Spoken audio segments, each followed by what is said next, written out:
사도신경으로 신앙 고백하심으로 교회 설립 46주년 감사부흥 사경의 둘째 날 오전 특강을 시작하겠습니다. 전능하사 천지를 만드신 하나님 아버지를 내가 믿사오며 그 외아들 우리 주 예수 그리스도를 믿사오니 이는 성령으로 잉태하사 동정녀 마리아에게 나시고 본디오 빌라도에게 고난을 받으사 십자가에 못 박혀 죽으시고 장사한 지 사흘 만에 죽은 자 가운데서 다시 살아나시며 하늘에 오르사 전능하신 하나님 우편에 앉아 계시다가 저희로서 산자와 죽은 자를 심판하러 오시리라. 성령을 믿사오며 거룩한 공회와 성도가 서로 교통하는 것과 죄를 사하여 주시는 것과 몸이 다시 사는 것과 영원히 사는 것을 믿사옵나이다. 아멘. 다 함께 찬송가 342장 찬양하겠습니다. 찬송가 342장입니다.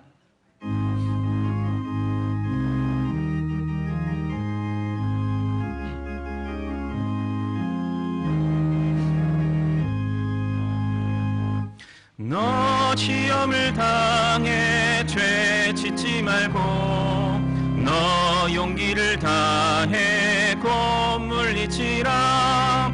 너 시험을 이겨 새 힘을 얻고 주 예수를 믿어 늘 승리하라. 우리 구주의 힘과 그의 위로를 빌라. 주님 내 편에 서서 항상 도우시리.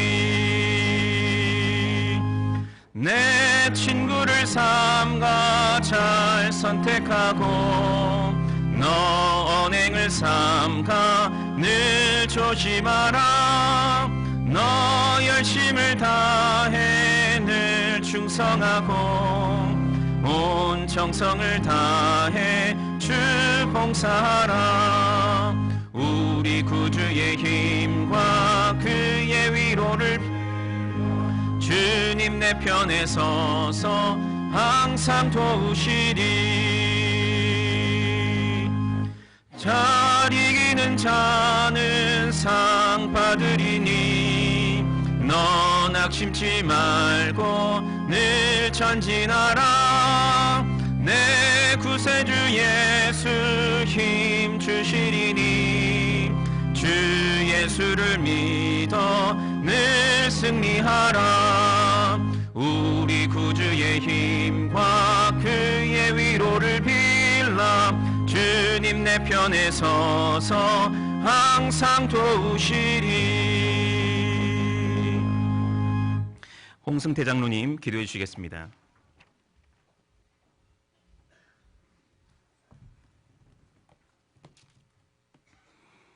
구원의 하나님, 예수 십자가 구속의 은혜와 사랑에 감사를 드립니다. 경양의 46년 여정을 인도하셔서 하나님의 구속사 교회 운동을 잘 감당케 하신 하나님, 희년을 앞두고 경양인들이 올려드리는 서원의 기도를 응답하여 주시고 하나님 중심, 성경 중심, 교회 중심으로 더욱 힘차게 표대를 향해 달려가게 하여 주시옵소서. 이 시간 조영길 장로님 보내오셔서 특강을 통해 들려주시는 귀한 말씀에 은혜 충만케 하여 주시옵소서. 어지럽고 혼탁한 세상 중에서 진리와 생명의 말씀을 따라 바른 길을 걸어갈 수 있게 하여 주시옵소서. 계속되는 집회의 시간마다 하나님께만 영광을 돌리게 하여 주시옵소서. 이 시간 특송으로 하나님께 영광을 올려드린 중구동 SFC 찬양대의 특송을 주님께서 받아주시옵소서. 감사합니다. 우리 구주 예수 그리스도의 이름으로 기도합니다. 아멘.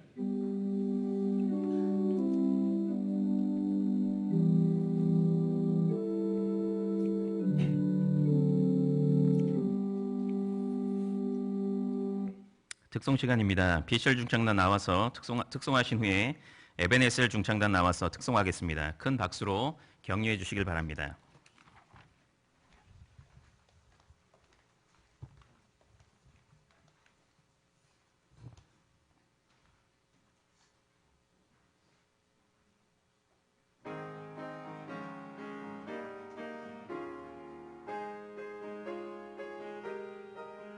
주의 진리 위에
귀한 특송을 해주신 우리 피처 중창단과 에베네셀 중창단에게 감사드립니다.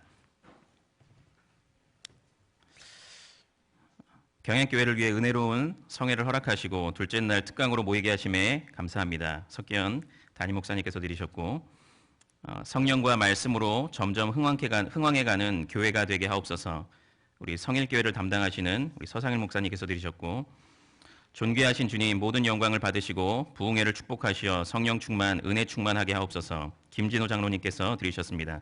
이 밖에도 많은 경양의 성도님들께서 감사의 예물을 드리셨습니다. 특강 시간입니다. 전 서울지방법원 판사와 김앤장 법률사무소 노동팀을 역임하시고 현재 법무법인 INS 대표 변호사와 한국교회 동성애 대책협의회 총괄 전문위원장이자 열매가 좋은 교회 장로이신 조영길 장로님 나오셔서 차별금지법과 동성애 독재라는 제목으로 특강해 주시겠습니다. 나오실 때 큰 박수로 환영해 주시길 바랍니다.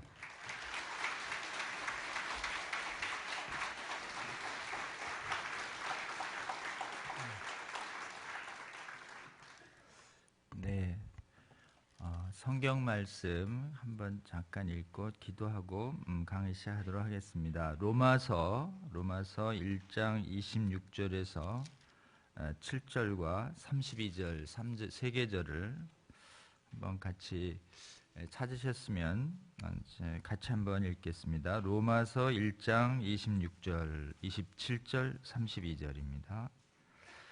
제가 먼저 읽겠습니다.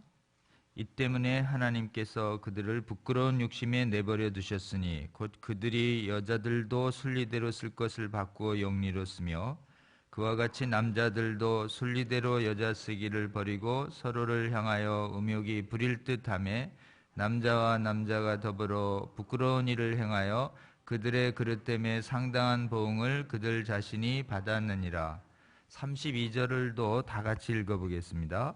시작. 그들이 이 같은 일을 행하는 자는 사형에 해당한다고 하나님께서 정하심을 알고도 자기들만 행할 뿐만 아니라 또한 그런 일을 행하는 자들을 옳다 하느니라. 아멘. 잠깐 기도하겠습니다. 하나님 감사합니다. 우리 경양교회 부흥사경회 통해서 하나님의 말씀을 다시 한번 배우고 또 부흥할 수 있는 계기를 주셔서 감사합니다. 특별히 하나님이 금하신 음행의 하나인 동성애를 더 이상 죄가 아니고 옳다고 하는 사람들이 많아져 가고 있고 특히 하나님 말씀에 기해서 반대하면 사람을 차별하는 것으로 범죄자로 몰아서 처벌하는 법들을 제정하는 국가들이 늘어나는 세대에 저희가 살아가고 있습니다. 하나님, 이렇게 험악해져 가는 세대에서 저희가 하나님 말씀에 비추어 이 시대를 어떻게 분별할지 학습하고 배울 수 있는 시간 허락해 주셔서 감사합니다. 성령 하나님, 이 자리에 함께하여 주시옵소서. 전하는 전하, 듣는 성도님들 모두 성령 안에서 주님께서 주시는 올바른 빛의 진리의 말씀, 생명의 말씀 듣고 마음에 새기며 하나님의 삶을 살아갈 때 표대로 삼을 수 있는 귀한 은혜의 시간으로 주께서 시종을 인도하여 주시옵소서. 예수님 이름으로 기도합니다. 아멘. 네, 오늘 강의 제목이 차별금지법과 동성애 독재, 조금 약간 과격하죠. 그런데 동성애 차별금지법이라는 그 법이 우리나라에 벌써 지금까지 7번이나 제정 시도가 있었고, 이게 이제 교회를 중심으로 해서 동성애를 반대하는 많은 양심적 국민들의 반대 때문에 국회에서 번번이 좀 제정이 좀 안 됐습니다. 현재까지는. 그러나 앞으로도 계속 제정하겠다라고 하는 그 의지를 지금 나타내고 있는 장관들과 또 의원들도 상당히 많이 있습니다. 이런 현상은 우리나라만 있는 것이 아니고 이미 이 서양의 많은 나라들이 동성애 차별금지법이라는 내용을 이미 제정을 하고 또 시행을 하고 있습니다. 이 동성애 차별금지법은 보면 일견 그 좋아 보이는 모습을 가지고 있습니다. 그리고 반대하기가 굉장히 좀 쉽지가 않습니다. 왜냐하면은 이 차별을 금지한다는 말은 원래 복음적인 메시지이기 때문에 그렇습니다. 그리고 차별을 하지 말자고 하는 것에 이 대의에 반대하면 그러면 반대하는 분은 차별하자는 겁니까? 이렇게 이제 반론을 할 때 말문이 막히기가 쉬운 것이죠.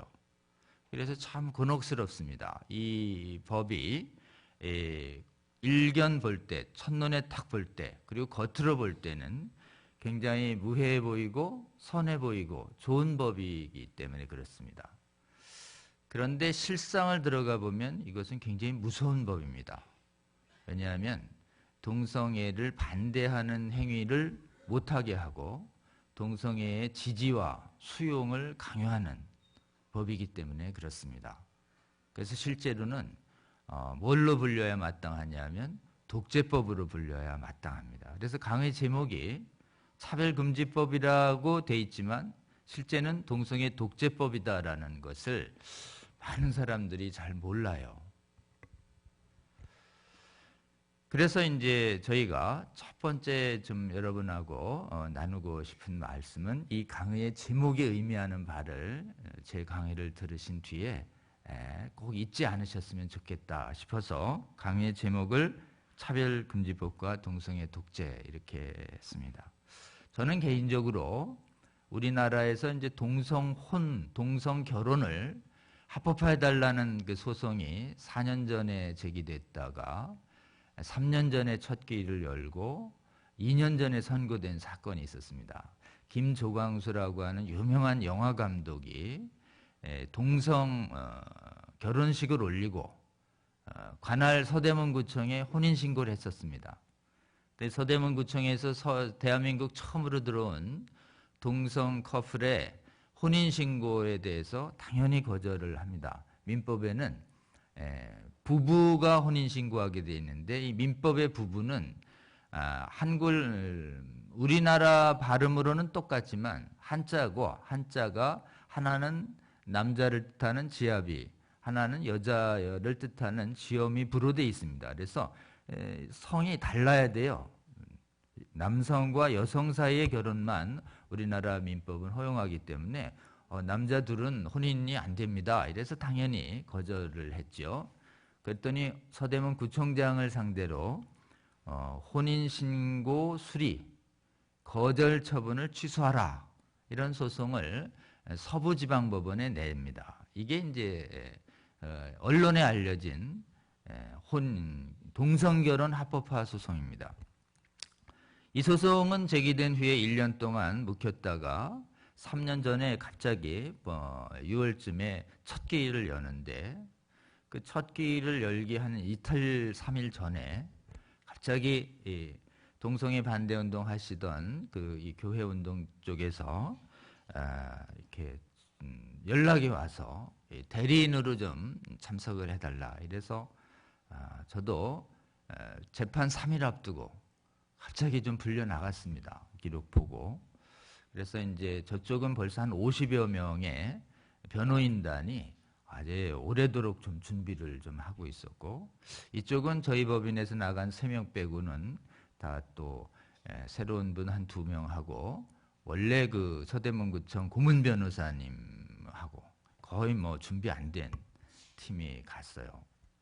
그래서 저는 개인적으로 노동 전문 변호사입니다. 노동법에서 하나님의 공의가 무엇인가 이것을 주로 변론하고 밝히는 일을 하나님 주신 사명이다 이렇게 생각하고 일을 해왔고, 근데 노동 분야에서의 노동인권에는 두 가지 흐름이 있습니다. 약자의 정당한 권익을 보호하는, 그리고 또 실제로는 또 하나님을 믿고 하나님에 대한 믿음 아래서 노동권의 정당한 회복을 주장하는 흐름이 있고, 또 노동권의 운동 중에는 하나님이 없다는 사고가 있습니다. 유물론이라는. 그래서 유물론에 기한 노동운동이, 이념적 노동운동이 또 강한 하나의 흐름이 있습니다. 세계적으로. 근데 이게 하나님 없는 사고에서의 노동권의 정당화를 주장할 때 정의가 편향적으로 될 수 있습니다. 그래서 저는 주로 그것의 반대편에서 좀 막는 역할을 하고 있었는데요. 저는 믿음이 있었으니까요. 근데 이제 동성혼 소송 가보니까 평소에 이 이념적인 측면에서 노동운동에서 대리하던 익숙했던 이름들이 굉장히 많이 거기 들어와 있었습니다. 저는 그 당시에 그 의미가 뭔지 몰랐습니다. 근데 나중에 이제 점점 이 동성애 운동의 그 사상적 이념적 뿌리를 계속 좀 이렇게 공부해 가다 보니까 이 동성애를 옳다라고 하는 1장 32절에 있죠. 로마서 1장 32절에 보면 2000년 전에도 동성애를 옳다 하는 사람들이 있었다는 것입니다. 그래서 동성애를 옳다 하는 사람들, 동성애를 정당화하는 흐름 속에는 기본적으로는 하나님을 부정하는 유물론에 기한 이념적 흐름이 상당히 있었고, 그 이념적인 흐름이 오늘날에 와서 약간 새로운 학문을 접목한 이른바 네오막시즘이라고 하는 이념운동이 있습니다. 그 운동에서 아주 중시하는 운동이 동성애 운동이다라는 것이 사상적으로 연결되어 있다라는 것을 좀 알게 됐습니다. 그래서 제가 이제 변론을 준비하는 과정에서 다른 나라의 동성애 운동을 반대하시는 복음주의 진영은 어떤 이론과 신념하에서 동성애 반대 운동하는지 궁금해서 또 변론에 도움이 될 것 같기도 해서 유럽하고 미국에 이제 좀 방문단을 구성해서 좀 다녀왔습니다. 거기서 열리는 아카데미하고 또 세미나에 이렇게 좀 참석을 하고 또 사람들과 좀 교제도 하고 그랬었습니다.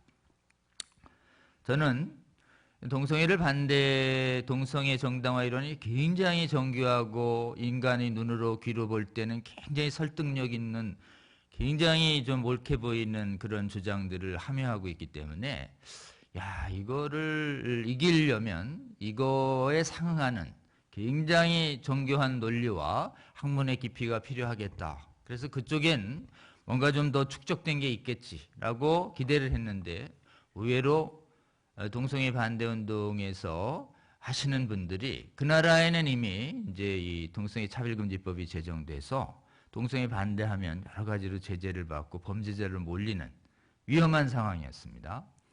그런 상황에서 그분들은 동성애 반대 운동 하시는 분들이 놀랍게도 동성애 합법화 운동과 정당화 운동에 맞서서 이길 수 있는 힘을 어디서 찾고 있었느냐 하면은 성경에서 찾고 있었습니다. 그래서 저도 세상에 굉장히 위력적으로 보이는 많은 사상적 흐름이나 세상적 흐름을 이길 수 있는 힘은 역시 복음에 있구나라고 하는 것을 좀 확인하고 왔습니다.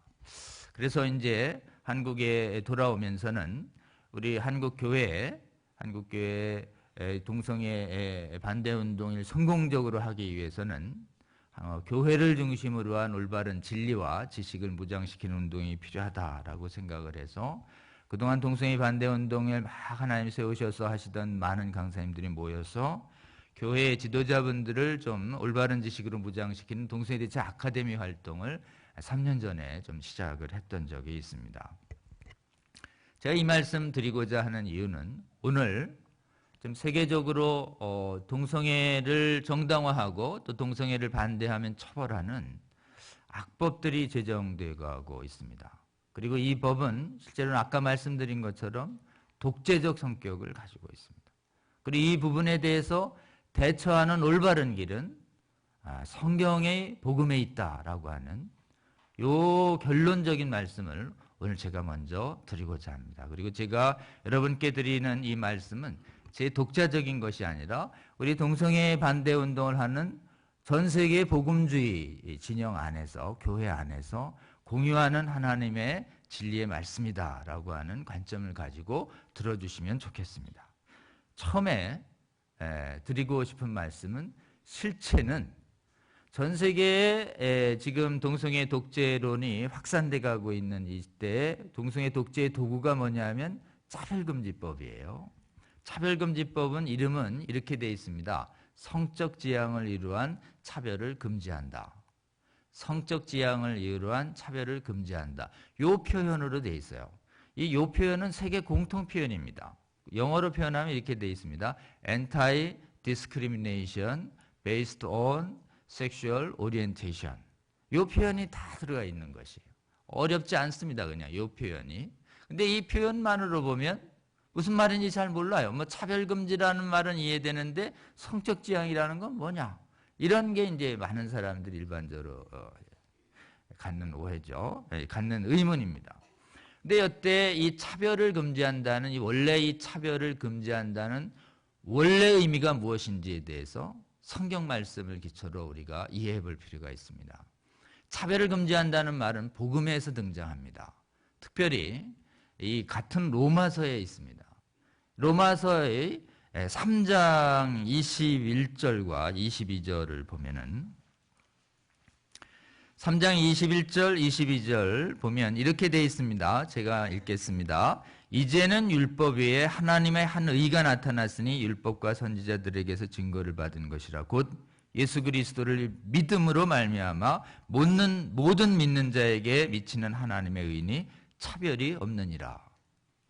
자, 차별이 없다, 차별하지 마라 라는 말은 사도 바울의 메시지이죠. 그리고 이 메시지는 사실은 로마 교회에 주는 제일 처음의 메시지였습니다. 로마 교회는 당시에 지금 글라우디오 칙령 때문에 그리스도인들이 추방됐다가 유대인들이 추방됐다가 글라우디오 황제가 죽으면서 이게 철회돼서 네로 황제가 취임하면서 다시 유대인 그리스도인들이 그 로마로 복귀하거든요. 그래서 원래 유대인 그리스도인과 헬라인 그리스도인들이 복음 안에서 한 교회를 섬기다가 상당 기간 유대인들이 떠나 있다가 돌아오면서 이분들이 교회의 모습하에 절기와 음식을 각종 이런 그 율법의 준수 정도에 대해서 차이가 나기 시작합니다. 그래서 이방인들은 율법을 안 지켜도 하는 모습에 익숙해 있었고 율법적 절기를 그 다음에 유대인들은 그게 익숙해 있었고 지키는 데 익숙해 있었고 헬라인들은 안 지켰는데도 상당히 익숙해 있었죠. 그래서 서로 사실은 같이 예배를 드리기 어려울 정도로 서로 반목이 심했습니다. 그래서 지금 이 로마서를 쓰고 있는 곳이 고린도입니다. 3차 전도여행을 마치고 이제 예루살렘 들렀다가 로마로 가기 위한 헬라에서 보낸 3개월 동안 이 로마서를 쓰면서 자기가 가보지 않은 로마 교회의 모습을 들어보니까 계속 유대인과 헬라인들 사이에 차별이 있고 갈등이 있다더라. 그래서 도대체 교회 안에서의 하나됨을 위해서 전해야 할 메시지를 하면서 1장 이방인들은 하나님 앞에서 죄인이다는 걸 논증하고 이방인들의 죄 중에 가장 심각한 죄가 이 음행의 죄였고 음행의 죄 중에도 심각하게 보였던 게 동성애 부분이었기 때문에 1장에서부터 동성애를 언급하는 겁니다. 2장에서 그럼 유대인들은 나으냐에 대해서 유대인들도 율법을 다 못 지킨다. 유대인들도 죄인이다. 그러니 유대인도 이방인도 헬라인도 하나님 앞에서 다 죄인이니 행위로 율법을 지키면서 구원받을 자가 없다. 오직 하나님의 은혜로 하나님의 아들 예수 그리스도의 십자가 보혈의 은혜를 믿으면 하나님이 의롭게 주시는 그 하나님의 의를 주는 데 있어서 차별이 없다라는 것이죠. 여러분, 그래서 차별이 없다는 말은 사람 사이에 차별이 없다는 뜻입니다. 다시요. 차별이 없다는 것은 사람 사이에 차별이 없는 것이에요. 행위는요. 1장 이방인들의 죄를 언급합니다. 그리고 2장은 유대인들의 죄를 언급하는 것이에요. 행위는요. 분명한 구별과 차별이 있는 것입니다. 하나님은 의와 죄를 행위로는 분명히 차별하시고 구별하시는 거예요. 그래서 여러분, 차별이 없다는 말은 사람 사이에 차별이 없다는 말이지 하나님은 죄를 분명히 미워하십니다. 사람 사이에 차별이 없다는 것이지 행위에서는 분명히 차별이 있다는 게 원래 차별을 금지한다는 것의 오리지널, 원래 의미인 것이에요. 그런데 동성애 정당화론자들은 사람 사이에 차별이 없다는 말을 더 끌어가서 동성 성행위와 정상적인 성행위 사이에 차별이 없다라는 말까지 섞어버리는 것이에요. 그래서 이것은 맨 처음에 들어올 때는요, 우리 동성애자들이 얼마나 성소수자로서 차별 많이 받습니까?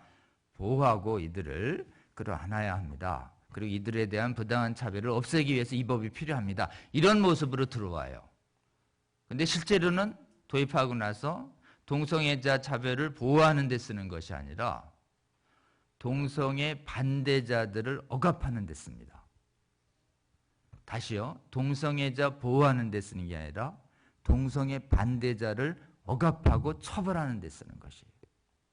그래서 사람을 전혀 차별하지 아니하고 동성 성행위라고 하는 것을 신앙과 양심에 기해서 또 진리와 지식에 기해서 반대했을 뿐인데도 그게 동성애자 차별로 막 우격다짐으로 몰아가지고 범죄로 몰아서 처벌하는 법이 차별금지법이다라는 것이.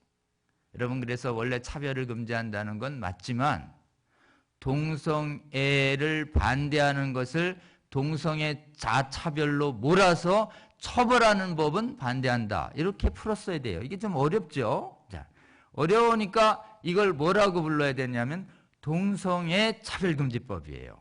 그래서 사실은 그냥 차별금지법으로 불립니다. 근데 저희가 보기엔 본질은 중심에 동성애가 있어요. 그래서 차별금지법을 부를 때 어떻게 불러야 올바른 모습이냐면 동성애 차별금지법 이렇게 불러야 하고, 실제 정확한 모습은 동성애 반대금지법인 것입니다. 여러분, 이 법이 반대자를 처벌하는 법이다라는 것에 대해서 사람들이 잘 몰라요. 이 법이 도입된 유럽과 미국 등 일부 나라들의 경우에는 이게 들어올 때요, 성소수자 보호하는 법이지 반대자 처벌하는 게 아닙니다라고 들어와요. 반대자 처벌한다는 얘기를 안 하고 들어옵니다. 그래서 들어와서는 반대자를 처벌하는 것이. 그래서 한국교회는 이 법이 제정이 된 게 불과 20년 전 안팎입니다. 20여 년 전에 지구상에 출발하기 시작해서 20여 년 만에 급속도로 서구를 점령해 가고 있는 것이에요.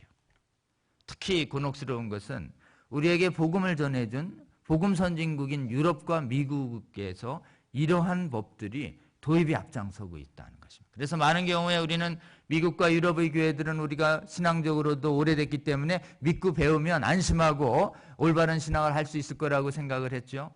그래서 많은 분들이, 똑똑한 분들 계시면 또 기회가 되시면 교회의 지도자들을 유럽과 미국으로 공부하러 보내서 거기서 배운 좋은 학습을 우리 신앙에 가르쳐 주시면 우리 신앙도 더 좋아질 거라는 기대를 우리는 갖고 있습니다. 그래서 대개는 유럽과 미국의 선진국 교회들에 대해서 우리는 거의 그들의 신앙과 믿음에 대해서 근본적인 의심을 하지 않아요. 그리고 믿고 따르는데 거의 저항이 없습니다. 그런데 이 동성애 부분에 관해서는 미국과 유럽의 교회들이 두동강이 나와버립니다. 그래서 이 차별금지법을 받아들여서 찬성하는 교회들이 많아지고 있고, 또 동성애에 대해서 다르게 생각하는 교회의 사람들이 많아지고 있는 시대. 따라서 지금 이 시대는 우리가 분별해야 합니다. 미국과 유럽에서 동성애를 옹호 정당화하는 이 차별금지법 제정이 확산되고 있기 때문에 이 미국과 유럽의 교회들이 속은 것이에요. 지도자들이. 그러니까 저희가 방문했을 때 유럽과 미국의 교회 지도자들은 주류가 아니에요. 교단은 이미 지금 동성애를 허용했는데 반대하는 소수의 사람들이 하나님 말씀과 성경 말씀이 있고 반대 운동을 하고 있는 그런 상황인 것입니다. 여러분, 그래서 그들이 이 동성애 차별금지법이 제정된 20여 년 동안 가장 심하게 탄압받고 있는 이 동성애 차별금지법에서 탄압받고 있는 단체와 사람들이 누구냐 하면 동성애를 금하는 하나님 말씀을 신실하게 믿으려는 교회의 성도들이 고통받고 탄압받고 있는 시대가 되는 것이에요. 여러분, 그것에 그래서 이 동성애 차별금지법은 독재법이다라고 하는 것을 한국교회는 10년과 20년의 격차를 두고 다행히 하나님의 은혜로 알게 된 것이에요.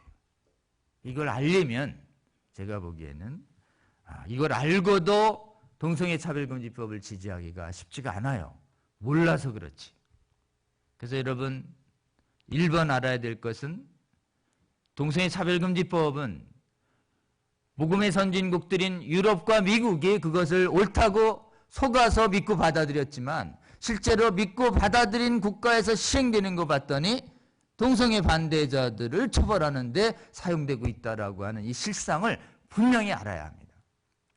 한때 교회의 2000여 년 역사 속에 교회를 가장 심하게 탄압하고 교회를 심각하게 분열시켰던 것이 뭐냐면 유물론에 기한 공산주의였습니다.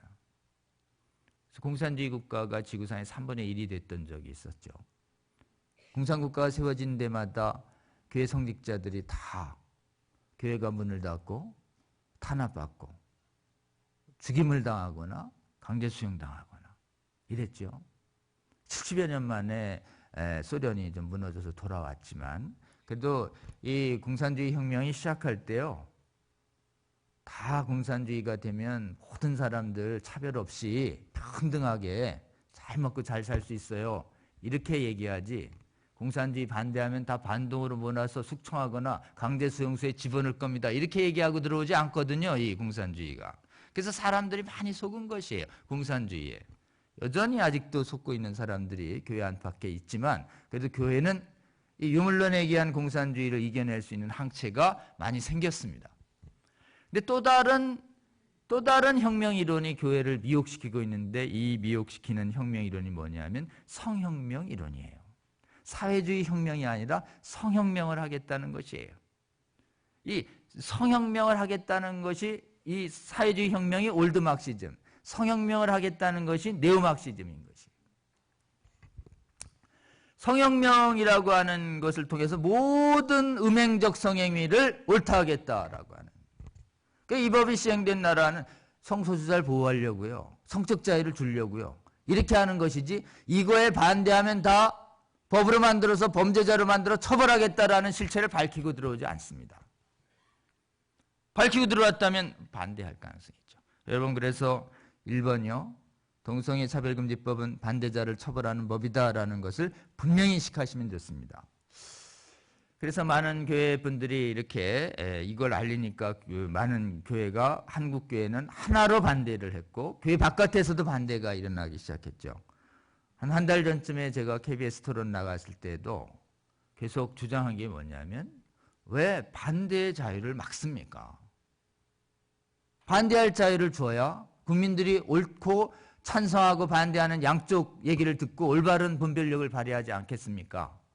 이랬는데 상대방 진영인 진 교수와 이 지금 그 의원은 금태석 의원은 반대하면 안 된다는 거잖아요. 반대하면 동성애자 혐오고 차별이기 때문에 처벌해야 된다고. 토론회에 상대방으로 나온 진영은 반대자를 처벌해야 된다는 견해를 갖고 있었고 저와 이현주 의원은 반대의 자유를 보장해야 된다는 쪽으로 토론이 시종일관 진행됐습니다.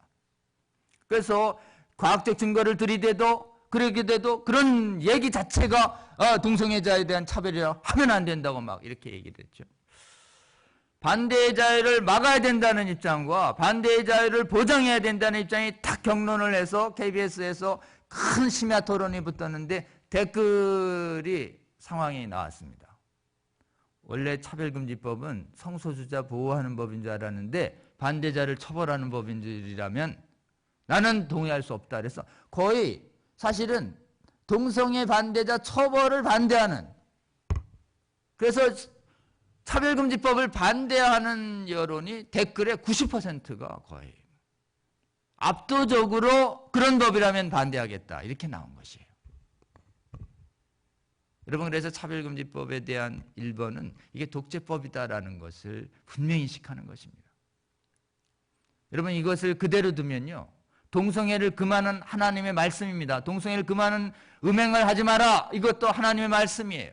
이 말씀을 전할 수 없게가 되는 것이에요. 우리의 선교의 자유를 박탈당하게 되는 것입니다. 그래서 1번 동성애 차별금지법이 우리의 선교의 자유를 박탈한다라고 하는 이 실체를 분명히 알아야 하는 것이죠. 그러면 그렇게 얘기하면 동성애 반대 설교하면 잡혀갑니다. 처벌됩니다. 벌금 맞습니다. 라고 이제 이게 반대의 주된 요소였더니 우리 교회 내부의 모 언론 진영에서 개신교발 극우 개신교가 가짜뉴스를 퍼뜨리고 있다. 반대한다고 처벌한다라고 하는 것은 있을 수가 없다. 그 가짜뉴스다. 막 이런 프레임으로 얘기를 했어요. 왜냐하면 그게 진짜면 많은 사람들과 교회가 차별금지법을 찬성 안 할 거기 때문에 알기 때문에 그렇습니다. 그래서 많은 이 최근에 어떤 진영에서 대표적으로 거론되는 독재 사례가 2013년에 영국에서 토니 미아노라는 목사가 있었습니다. 2013년 토니 미아노. 유명한 사례입니다. 인터넷에 보면 금방 나와요. 토니 미아노 목사가 큰 경기장에 들어갈 때 공중장소에서 동성애를 반대하는 설교를 큰 소리로 외쳐요. 이 양반이 그 자리에서 체포되고 수사받습니다. 이 토니 미아노 사건이. 그래서 동성애 반대 설교했다고 체포당한 목사 이러면 토니 미아노가 유명합니다. 이걸 인용해서 반대했더니 이 토니 미아노 목사가 처벌받은 것은 차별금지법이 아니라 공공질서법이다. 그리고 이분이 처벌받은 것은 동성애 반대 설교를 했기 때문이 아니라 큰 소리로 위협적으로 설교했기 때문에 처벌받은 것이다. 그래서 개신교에서 주장하는 동성애 반대 설교했기 때문에 체포당했다는 것은 가짜뉴스다. 이런 게 한쪽 진영에서 그것도 교회 내부의 일부 좀 자유주의 쪽 진영의 그 언론 쪽에서 나왔어요. 여러분 이 말은 사실일까요? 진실일까요? 반쯤 사실, 반쯤 거짓이에요. 정말 위험한 거짓말은요. 완전한 거짓말은 구별하기가 쉬워서 사람을 웬만하게 안 속입니다. 진짜 위험한 거짓말은 거짓말과 진실을 섞어 놓는 것이에요. 특히 진실의 함량을 높여서 거짓의 함량을 줄일수록 사람이 잘 속아 넘어갑니다. 이단이요. 80, 90, 95%가 진리하고 같아요. 끝이 다른 거 아닙니까? 끝이. 그래서 눈으로 보기에 진짜처럼 보이는 것이. 그럼 이 뉴스도 마찬가지예요. 이분이 큰 소리를 외친 것도 맞고 이분이 위반한 것은 공공질서법도 맞아요. 그러나 공공질서법 안에 성적 지향을 위한 혐오 발언을 금지한다는 차별금지 조항을 위반한 것이에요. 그래서 이 영국에는 차별금지법이 차별금지법 이름으로 안 돼 있고 평등법이라는 이름이 하나 있고 공공질서법이 두 가지 변형된 차별금지법이 있는 것이에요. 그 다음에 이분이 반대한 이유는 큰 소리가 아니에요. 분명하게 큰 소리를 외친 사람이 한둘이었겠습니까? 동성애 반대를 큰 소리로 외쳤기 때문에 처벌받은 거예요. 그래서 제가 이런 가짜뉴스 논쟁이 나올까봐 토론에 가기 전에 준비해서 좀 찾아봤습니다. 혹시 작은 소리로 외친 분은 잡아간 적이 없나? 찾아봤더니 드디어 유명한 사례가 하나 나왔어요. 2002년 해리 해몬드 사례가 있습니다. 2002년 해리 해몬드. 기억하시면 됩니다. 왜 그렇게 해야 되냐? 동성애 반대하면 처벌된다는데 가짜야. 이렇게 얘기하는 사람들한테 여러분이 반론을 제기해야 되기 때문에 그렇습니다. 2002년 해리 해몬드는 이분은 다행스럽게도 소리를 안 냈어요. 편말로만 반대했습니다. 편말로. 침묵으로 동성애에 반대한다는 성적으로 부도덕한 것이다라는 편말을 듣고 있었는데 조사받고 벌금 맞았어요. 벌금. 해리 해몬드. 어떻게 소리 하나도 안 낸 사람도 처벌한 건 어떻게 설명할 거냐. 그랬더니 이제 이렇게 반론합니다. 교회 안에서 하세요. 왜 교회 바깥에서 하십니까?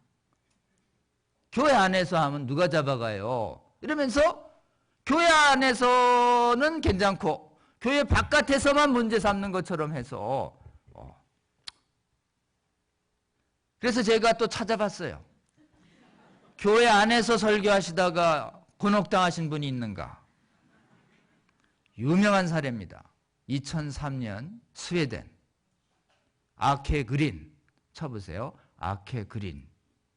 이분은 이게 지금 순회 설교하시다가 동성애는 사회적으로 암입니다. 이렇게 설교했다가 성도가 고발한 것이에요.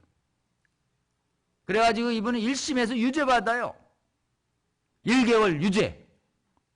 그래서 이 양반이 항소합니다. 2년 뒤인 대법원에 가서야 무죄가 선고됩니다.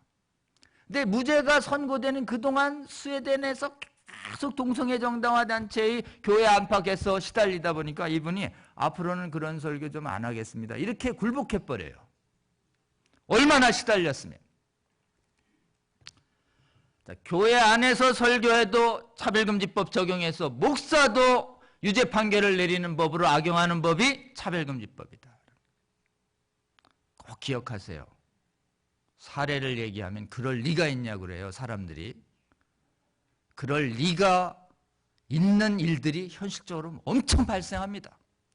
여러분, 팩트를 얘기하면 그럴 리가 있냐고 그래요. 그럼 그럴 리가 있냐가 맞아요? 팩트가 맞아요? 팩트가 맞는 것입니다. 세상에는 그럴 리가 없는, 말도 안 되는 일이 얼마든지 발생하는 것이에요. 그러니까 중요한 것은 말도 안 된다가 아니라 팩트가 뭐냐라는 것이 더 중요합니다. 여러분, 교회 안팎의 이 설교의 문제뿐만이 아닙니다. 신실하게 믿고 있는 분들한테 동성애자들이 결혼 올리고 나서 축하 케이크에 동성 결혼을 축하합니다라고 꼭 써달라는 거예요. 케이크에. 교회 열심히 다니는 성도분들이 운영하는 빵집에 와서. 오레곤주 빵집 사건입니다. 이게 오레곤주 빵집 사건. 그래서 나는 만들었는데 그건 못 써주겠다. 차별했다 이거예요. 그래서 이쪽 복음주의 진영 쪽에서 동성애 허용하는 빵집에 가서 동성 결혼을 반대합니다라고 설교 케이크 만들어 달라 그랬는데 그 빵집 주인이 거절했어요. 거긴 동성애 지지자라. 두 가지 사례가 인권위원회인 시민위원회로 갑니다. 그랬더니 동성결혼 거부한 건 인권침해. 동성결혼 케이크 축하 결혼 거부한. 그 다음에 동성결혼 반대한다라는 계획을 거부한 건 괜찮다고 모순된 판결이 일어났어요. 그래서 이분이 빵집의 이 주인이 시민위원회를 상대로 소송을 한 게 대법원까지 올라갑니다. 미국에. 여러분, 미국에서 소송하려면요, 저도 변호사지만 변호사 비용이 무지 비싸요. 소송 몇 년 하다가 가산탕진합니다. 그렇기 때문에 사실은 일부러 소송하는 것이에요. 그래서 작년에야 비로소 무죄가 납니다. 그동안 계속 유죄로 올라갔어요. 유죄 나면요, 엄청난 벌금이 떨어집니다. 사업도 동성애를 반대하는 소신껏 사업하지 못하도록 억압하는 사회가 되고요. 동성애에 나오고 싶습니다. 상담해주는 상담사, 의사 상담만 해줘도 자격증 박탈이에요. 외국은. 교사와 대학 교단에서 동성애 반대하는 강의를 하면 경고 맞고 파면됩니다. 이 차별금지법이 제정된 나라는. 그 다음에 동성애에 대해서는 어떻게 생각하니? 직장에서 동료가 부르는데 나는 동의하지 않아. 하나님 말씀 때문에. 이렇게 얘기하면 그 대화를 나눈 것을 동성애 혐오 발언을 몰아서 경고받고 계속 그 소신을 안 굽히면 해고당하는 것이에요. 여러분, 지금 제가 말씀드린 게 다행히 우리나라가 아니고요. 동성애 차별금지법이 제정된 미국, 미주, 유럽, 현실적으로 발생하는 사례들이다라는 것이에요. 이게 팩트입니다. 이거 아주 확인하는 방법 간단해요. 혹시 여러분 친인척 중에 미국의 한인교회, 유럽의 한인교회 전화 한번 해보세요. 이런 사례가 있냐 그러면 금방 확인해 줄 겁니다. 이 사례를 분명하게 얘기하고, 자, 이런 법인데 도입을 찬성할 거냐 물어야 합니다. 여러분, 이런 법이 도입이 되면 선해 보이지만 실제로는 이 독재법이 제정이 되면 우리에게 네 가지 자유가 뺏깁니다. 뭘 뺏기냐? 첫 번째, 우리 신앙, 옳다고 믿는 바를 자유롭게 선교할 자유. 이걸 헌법상 신앙의 자유라고 그래요. 선교의 자유를 헌법상 보장해 주는 권리를 신앙의 자유라고 합니다. 우리 신앙의 자유가 부분적으로 침탈됩니다. 둘째, 교회 바깥에 있는 사람들도 양심이라는 게 있어요. 이방인들에게도 그 하나님이 이성과 본성과 양심에 옳은 걸 새겨놨기 때문에 그들도 양심이 있습니다. 양심상 옳다고 믿는, 양심상 동성애를 반대하는 분들이 교회 바깥에도 우리나라에 굉장히 많습니다. 양심상 반대할 수 있는 자유가 없어져요. 동성애에 대해서. 양심의 자유 침해. 그다음에 동성애에 대한 유해성에 대해서 올바른 진실이 있으면 그 진실을 논문과 글과 말로 전할, 진리와 진실을 전할 자유. 이걸 학문, 배운다고 그래서 학문의 자유라고 그래요. 학문의 자유도 침탈되는 것이. 그리고 국민에게 올바르게 국민이 정확한 진리와 진실을 알아야 할 권리, 국민의 알 권리. 그럼 국민이 알려면 표현을 자유롭게 할 수 있어야 됩니다. 표현의 자유가 침탈되는 것이에요. 그래서 헌법에 보면 4가지 자유. 여러분 지금 조금은 죄송합니다만은 지금 동성애 독재가 법률과 헌법의 이름으로 난무하는 시대이기 때문에 여러분이 좀 헌법을 좀 아셔야 됩니다. 동성애 독재법이 허용되면 헌법상 4가지의 자유가 위협당한다. 첫 번째 신화의 자유, 둘째 양심의 자유, 셋째 학문의 자유, 넷째 표현의 자유. 이 4대의 자유를 침탈하는 독재법 어떻게 지지할 수 있는가? 이렇게 얘기하면 반론을 여러분의 주장이 훨씬 설득력이 있게 되는 것입니다. 여러분 교회 안팎에서 1번 우리가 왜 이 토요일에 이 귀한 시간에 이걸 들어야 하는가? 동성애 차별금지법으로 이 자유를 스스로 박탈당하는 국가들이 늘어나는 시대에 우리가 살고 있기 때문에 그렇습니다. 두 번째 더 심각한 것은요. 이 동성애 독재 논리가 교회를 엄청나게 미혹시키고 분열시키고 있습니다. 우리나라 교회는 아직 교회의 분열이 본격화되지 않았는데요. 제가 방문했던 유럽과 미국의 유럽 교회는 아주 심각한 지경입니다. 동성애를 찬성할 거냐 만성할 거냐 놓고 교단이 치열한 논쟁을 해요. 그런 다음에 교단이 입장을 정합니다. 그래서 일부 선진국 교단들은 이 동성애 정당화 이데올로기가 하도 귀에 그럴듯하고 설득력이 있기 때문에 교회의 지도자들이 속아 넘어가서 교단 차원에서 동성애를 아까 얘기한 것처럼 스웨덴 교회에서 왜 그런 일이 발생하는지 아십니까? 스웨덴 교단 자체가 동성애를 허용하는 입장을 갖고 있기 때문에 그렇습니다. 우리나라에선 상상하기 어려운 일들이 불과 10년, 20년, 30년 사이에 우리가 믿고 따랐던 유럽과 미국의 교회에서 벌어지고 있는 것이에요. 여러분 그래서 동성애 정당화 이론은 교회를 파괴하고 있어요. 가장 대표적으로 영국이요. 가장 큰 교단이 성공회입니다. 성공회 유명한 목사님 존 스토트 목사는 오늘날 우리 한국에도 아주 유명하게 존 스토트 목사님 책을 읽는 분들이 많죠. 그분이 성공회의 사제예요. 근데 성공회는 동성애에 대해서 허용하는 입장을 공식적으로 발표합니다. 교회가 동성애를 허용하면 이렇게 됩니다. 3가지 특징이 있는데요. 첫째, 이 강단에서요. 지금 제가 읽은 이 바울의 동성애를 금하는 성경 말씀이 신구약에 굉장히 많아요. 신구약에 있는 동성애를 금하는 말씀이 오늘날에는 더 이상 적용되지 않습니다. 이렇게 성경 말씀을 왜곡 전하는 메시지가 강단에서 선포됩니다. 둘째, 교회 지도자들이 있어요. 사제들, 목사들, 장로님들. 이 교회의 지도자님들 중에 나는 지금 동성애의 습관을 갖고 있습니다. 이런 분들이 있습니다. 그러니까 흔히 얘기해서 난 동성애자입니다라는 동성애 습관을 갖고 있고 동성 커플이 있습니다라고 고백한 사람을 교회의 지도자로 임명합니다. 교회 지도자 중에 동성애자들이 나타나는 것이에요. 그 다음에 성부와 성자와 성령의 이름으로 결혼을 축하해 주십시오. 축복해 주십시오라고 할 때 동성 결혼이 교회에서 하나님의 이름으로 이 결혼을 축복받고 싶습니다라고 할 때 하나님의 이름으로 동성 결혼을 축복하는 일이 교회 안에서 벌어지는 것이에요. 그게 동성애 허용 교단의 모습인 것이에요. 영국의 성공회가 그랬습니다. 그러니까 미국의 성공회도 따라가죠. 유럽 성공회들이 다 따라갑니다. 그러니까 그러면 영국이 식민지였던 저개발국 아프리카와 남미의 성공에는 어떠냐? 여러분, 아이러니하게도 동성애는요, 지적으로 경제적으로 윤택한 곳에서 정당화 이론이 융성하고요, 지적으로나 경제적으로 조금 덜 발달한 곳은 동성애 수용률이 낮아요.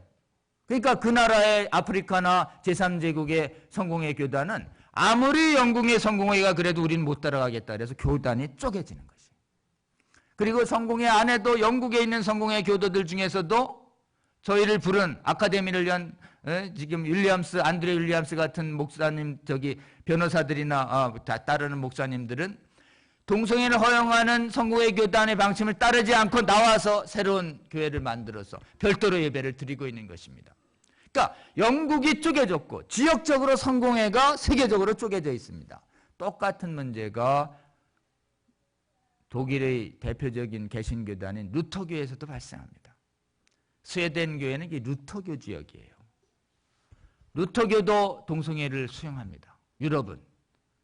미국도 수용해요. 그러나 제3세계 국가는 못 따라가겠다라고 지역적으로 쪼개지고 있고, 또 독일 안에도 기본적으로 동성애를 반대하는 신실한 성도들이 그 교단을 나와서. 장로교는 어떤가? 미국의 교회는요. 미국은 가장 영향력이 있는 침례 교단은 여전히 동성애를 분명하게 반대하지만 장로교가 논쟁을 거듭하다가 안타깝게도 우리나라에 가장 영향력을 준 게 미국 장로교거든요. 미국 장로교 중에 제일 큰 교단이 PCUSA 교단이라는 게 있다고 합니다. 프린스턴 신학. 거기가 동성애를 허용하기로 결정합니다. 그러니까 제일 비상이 걸린 데가 미국 안의 한인교회들이에요. 교단의 동성애 허용을 놓고 어떻게 할 거냐. 우리는 반대하는데 교단 안에서 싸우자는 분들과 떠나자는 분들로 나뉘어져서 계속 한인교회가 지금 제일 시끄러운 것이 동성애 문제입니다. 거기는 모든 재산들이나 교회 건물이 개교회가 아니라 교단 소속이라서 교단을 떠나기로 하면 모든 재산을 내려놓고 나가야 되니까 떠나기가 쉽지 않다고 합니다. 그래도 어느 교회에서 재산을 잃더라도 떠나자라고 교인들의 총회를 모아서 떠난 교회가 있죠. 대표적으로 필그림 선교교회라고 담임 목사 양춘길이라는 분이 언론에 난 적이 있습니다. 교인들의 95%가 지지했고 떠났더니 실제로는 98%가 따라왔대요. 그리고는 동성애 반대하면서 교회를 떠났다는 200억 건물을 포기하고 떠났는데 더 많은 성도들이 모이고 있다. 부흥하고 있다. 이렇게 얘기하고 있습니다. 여러분, 동성애를 놓고 전 세계의 교회가 몸살을 앓고 있고 교단의 지도자들이 찬반으로 나뉘고 있고 쪼개지고 있다. 그리고 세상에는 동성애 반대금지법, 차별금지법이 만들어서서 하나님 말씀을 신실하게 믿어서 따라가려고 하는 성도들이 범법자들로 몰려서 탄압받는 시대에 살고 있다는 것입니다. 여러분, 이런 시대에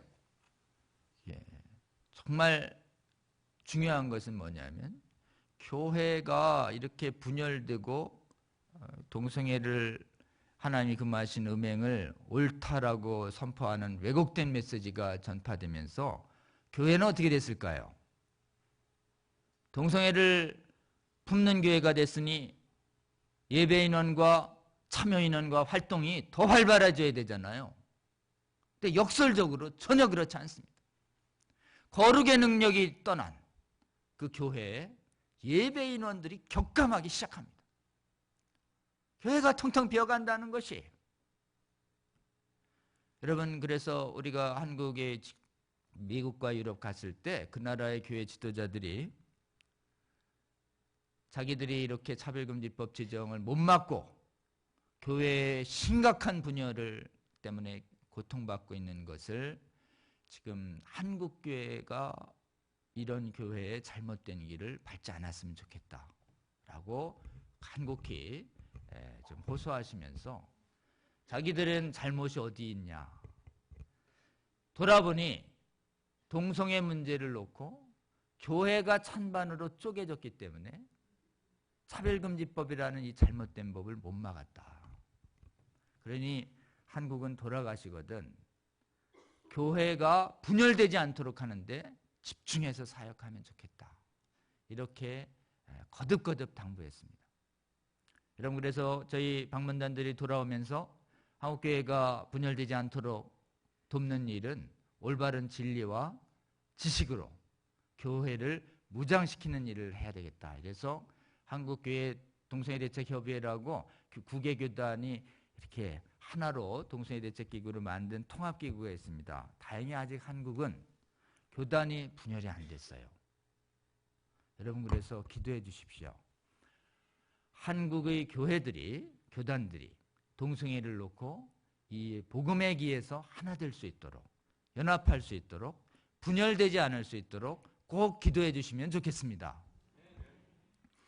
여러분, 해외의 교회들이 이렇게 분열에 시달리고 거룩의 능력을 잃어가고 동성애에 대한 잘못된 메시지가 선포되고 사실은 동성결혼을 하나님의 이름을 빌어서 축복하는 이런 일들이 벌어지고 있는 이 시선 상황이 왜 초래됐는가?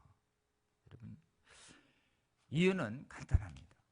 성경은 동성애에 대해서 교회 안팎에서 동성애를 옳다 하는 사람들이 있다라고 하는 것을 2000년 전에 바울은 분명하게 얘기하고 있습니다.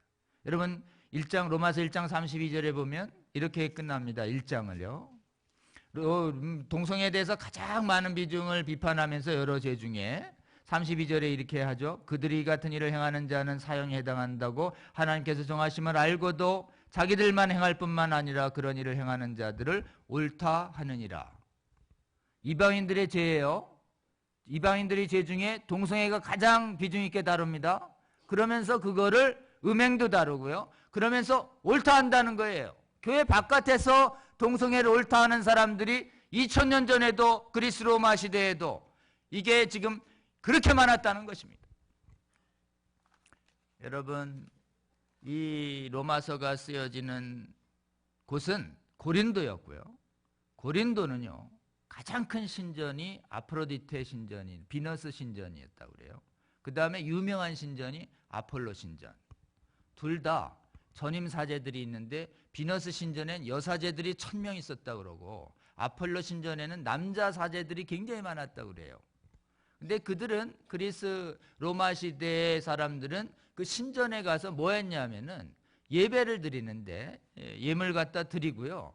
예물 드리고 나서 실제로 예배 행위가 어떻게 이루어지냐면 전부 신전에 있는 여사제들과 남사제들하고 성관계를 맺는 것이 그들의 예배 방법이었습니다. 예배 드리러 가자 이러면 신전에 있는 사제들하고 여사제들하고 창기들하고 음행하러 가자는 메시지로 들리는 것이에요.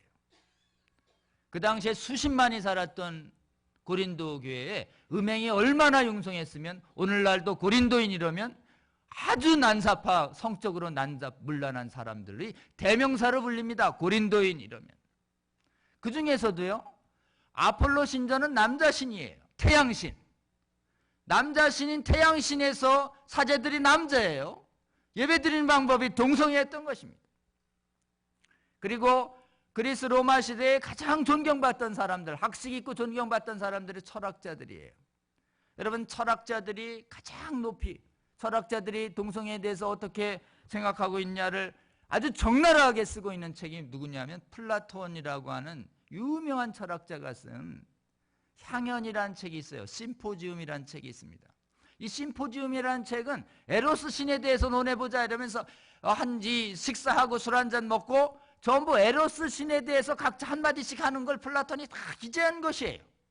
거기 나오는 철학자들마다 전부 동성애를 예찬합니다. 젊은 소년애인과 어떻게 에로스를 유지할 것인가를 아주 거리낌 없이 하고 그 자리에 소크라테스가 있는 것이에요. 가장 존경받는 사람들이 그 당시에 하나의 관습이었어요. 나이 차이 많은 소년 미동을 성광 파트너로 두는 게 오늘날로 보면 소아 성폭행범들이에요. 소아 성폭행을 아주 당연시했던 문화가 그 당시에 그리스 로마 문화였던 것이에요. 그런 시대에 이렇게 즐거운 일을 바울이 일정에서부터 음행을 하지 말라고 글을 쓸 때 세상 사람들이 뭐라고 얘기할까요? 이렇게 좋은 걸 왜 못하게 하는 거야? 조롱하는 게 당연하죠. 여러분, 플라톤, 아리스토텔레스, 소크라테스 이런 유명한 그리스 로마의 이런 철학자들의 헬레니즘 전통을 이어받은 오늘날의 유명한 명문대에서 동성애 정당화 이론들이 속출하는 것이에요. 동성애 정당화 이론들이 귀와 눈으로 볼 때, 인간의 눈으로 볼 때 엄청나게 설득력이 있습니다. 지혜로워 보이고 전부 다 옥스퍼드, 캠브리지 인류대학, 하버드, 예일, 매사추세츠 인류대학, 한국에서도 동성애자 커밍아웃에서 총학생연대에서 동성애 정당 운동하는 명문대들이 전부 서울대, 연세대, 카이스트. 보세요. 그래서 여러분, 명문대 은혜 주셔서 하나의 자녀분들이 굉장히 명문대 재능 주셔서 여러분 갈 능력이 되시거든 정말 하나 당부드리고 싶습니다. 제가 단언코 말씀드리는데 그 대학에 가면 동성애 정당화론자들로 들끓습니다. 주위에 동성애 정당화자들이 아주 굉장히 많아요. 그곳에서 하나님 말씀 가지고 거룩한 몸과 마음과 행실 지켜갈 수 있도록 여러분 명문대 보내실 때 반드시 복음에 기해서 동성애에 대한 올바른 진리와 지식으로 꼭 무장하고 보내시기를 당부드리고 싶습니다. 여러분, 그렇게 세상적으로 음행과 동성애가 정당화되던 시대에 그리 로마서가 쓰여지는 것이에요. 동성애는 하나님이 금하신 죄이고 이거를 하나님이 이 범죄를 계속 범하면 죽음으로 이끈다라고 하는 것을 하나님이 정하셨다라고 로마서에 얘기하고 있는 것입니다. 근데 교회 바깥에만 그러냐? 교회 안에도 동성애를 옳다 하는 사람들이 2000년 전에도 있었어요. 지금 우리가 심각한 건요, 교회 안에 동성애를 옳다 하는 사람들이 교단의 주도권을 가져서 교단이 동성애를 허용하도록 지금 서양의 교단들이 무너져 내렸다는 것입니다. 고린도전서 6장 9절을 보면은 고린도 교회에 바울 사도가 에베소에서 사역하면서 고린도 교회에 보낸 서신입니다. 고린도전서 6장 9절에 보면 이런 사람들은 하나님 나라를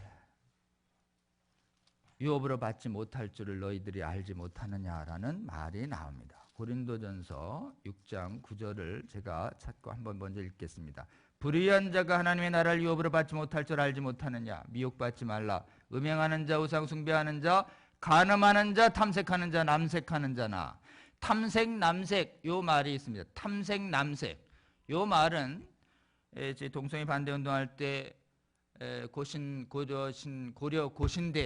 고려신학대학원이라고 있습니다. 고신대에 신원하 교수님이라고 인류학 교수님도 강사 중에 한 분인데요. 그분의 강의를 제가 들었는데요. 여기 남색과 탐색할 때 이 말은 여자와 동침하는 같이 남자와 동침하는 자는 이라는 레위기의 말과 똑같은 말이라는 거예요. 번역할 때.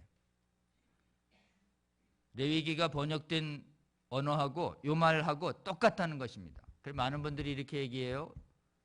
레위기에 있는 음식법과 절기법과 할례 다 없어졌는데 동성애 금하는 것도 없어졌다고 많이 얘기합니다.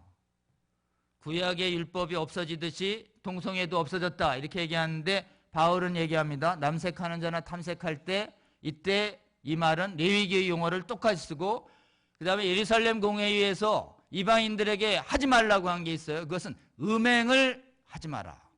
피 먹은 음식, 우상의 제물도 먹지 말고 음행도 하지 마라 라는 말을 분명하게 못 박습니다. 그래서 음행은 사라지지 않은 것이에요. 그리고 실제로는 요한계시록이나 마지막 서면에 보면 마지막에 바빌론 성의 양대 범죄가 사치와 음행이에요. 여러분, 그래서 지금 고린도 교회에 바울이 남색하는 자나 탐색하는 자 하나님 나라에 못 들어간다 이런 얘기를 하고 있는데 왜 했을까요? 여러분 아까 얘기한 것처럼 고린도 교회에는 수많은 하나님의 복음이 전하되면서 수많은 사람들이 교회로 들어왔는데 습관적으로 비너스 신전 가서 아프로디테 신전 가서 예배드리던 자, 음행하는 자, 아폴로 신전 가서 동성애하던 사람들도 은혜 받고 교회에 들어오는 것이에요. 교회에 들어왔는데 거룩하게 살고 싶은데 실제로는 음행이 그렇게 쉽게 끊을 수 있는 게 아닙니다. 왜냐하면 두 가지 이유 때문에 그래요. 음행엔 쾌락이 동반됩니다. 위험하지만 쾌락이 동반돼요. 두 번째는 사람 사이의 정이기 때문에 쉽게 끊지 못하는 것입니다. 의도를 쉽게 끊지 못하는 것처럼 쉽게 끊지 못하는 것이에요. 근데 이 사람들이 뭐라고 얘기하냐면 율법의 행위로 구원받는 게 아니라 오직 은혜로 구원받는 것이래. 그러니까 나는 예수님 믿고 구원을 받았으니 계속 남색하고 탐색하고 음행해도 난 하나님 나라에 들어갈 수 있어 라는 얘기가 고린도 교회 안에서 돌았던 것입니다. 그러니까 바울이 분명하게 얘기해 주죠. 하나님 나라 계속 남색하고 탐색하면 과거에 그랬다가 회개하고 돌아서면 몰라도 이것을 옳다 하면서 계속 하는 사람들이 있으면 하나님 나라에 들어간다 못 들어간다요? 못 들어간다. 그러면서 뭐라 그래요? 속지 마라는 것이. 오늘날 2000년 전의 교회 동성애에 대해서 주신 말씀이에요. 지금 2000년이 지난 지금에 동성애자도 하나님 나라에 들어갈 수 있습니다. 동성애자를 차별하면 안 됩니다. 동성애자는 더 이상 죄가 아닙니다. 라고 전하는 메시지가 교회 안에 있는 것입니다. 그럴 때 바울의 이 말, 속지 마라. 미혹되지 마라. 보세요. 미혹받지 마라. 이 영어로 don't be deceived라고 되어 있어요. 속지 마라는 뜻이에요. 그러면 이 미혹받지 마라. 어떻게 속을까요? 속지 않으려면 어떻게 될까요? 저는 이제 법률가인데요. 속이는 범죄를 사기 위증이라고 그래요. 속이는 거는요, 딱 하나로 사람을 속입니다. 거짓말로 속여요. 진리와 진실로는 절대 사람을 못 속입니다. 혹시 진리와 진실에 사기당했다는 말 들어보셨어요? 진리와 진실은 사람을 절대 못 속입니다. 오직 사람을 속이는 건 거짓말로 속여요. 근데 여러분, 거짓말의 정의가 뭔지 아십니까? 거짓의 정의, 거짓의 핵심 개념. 그것은 진리와 진실이 아닌 게 거짓이에요. 다시요. 진리와 진실이 아닌 게 거짓입니다. 그럼 여러분, 속지 않으려면요, 진리와 진실을 알아야 속지 않아요. 진리와 진실을 알고 있어야 진리와 진실이 저건 아니네 이래야 거짓말인 줄 알지. 진리와 진실을 모른 채 거짓말을 듣잖아요. 그럴듯한 것이에요. 설득력이 있네. 이해가 돼. 납득이 된다니까. 이러면 속는 것입니다. 사기꾼들이 얼마나 말 잘하는지 여러분 엄청나게 설득력이 높은 것이에요. 근데 여러분, 속지 않으려면 어떻게 되는가? 공부해야 안 속아요. 진리와 진실을 알고 있어야 안 속습니다. 진리와 진실을 학습하지 않은 채 그냥 갔다 그러면 동성애 정당화 이론의 그 교묘하고 현란한 설득력에 다 넘어갈 수 있게 되는 것입니다. 여러분, 그래서 오늘 토요일에 동성애에 대한 올바른 진리와 진실을 학습할 수 있는 이 귀한 시간을 주신 것은 하나님 앞에 정말 감사할 일이라고 생각합니다. 여러분, 그래서 공부해서 속지 말아야 됩니다. 하나님의 말씀을 공부해야 속지 않아요. 진실을 공부해야 속지 않습니다. 그래서 공부해서 속지 말라, 동성애에 대해서 미혹되지 말라라고 하는 이 말씀은 오늘날 한국교회뿐만 아니라 전 세계의 교회에 주시는 성령의 말씀으로 받아야 할 줄로 저는 믿습니다. 여러분, 그래서 사실은 올바른 지식을 학습하면 속지 않아요. 그리고 학습 안에서 속으면요, 많은 사람들은 세상에서 속은 사람을 피해자로 해서 범죄자 취급을 안 하거든요, 잘못을.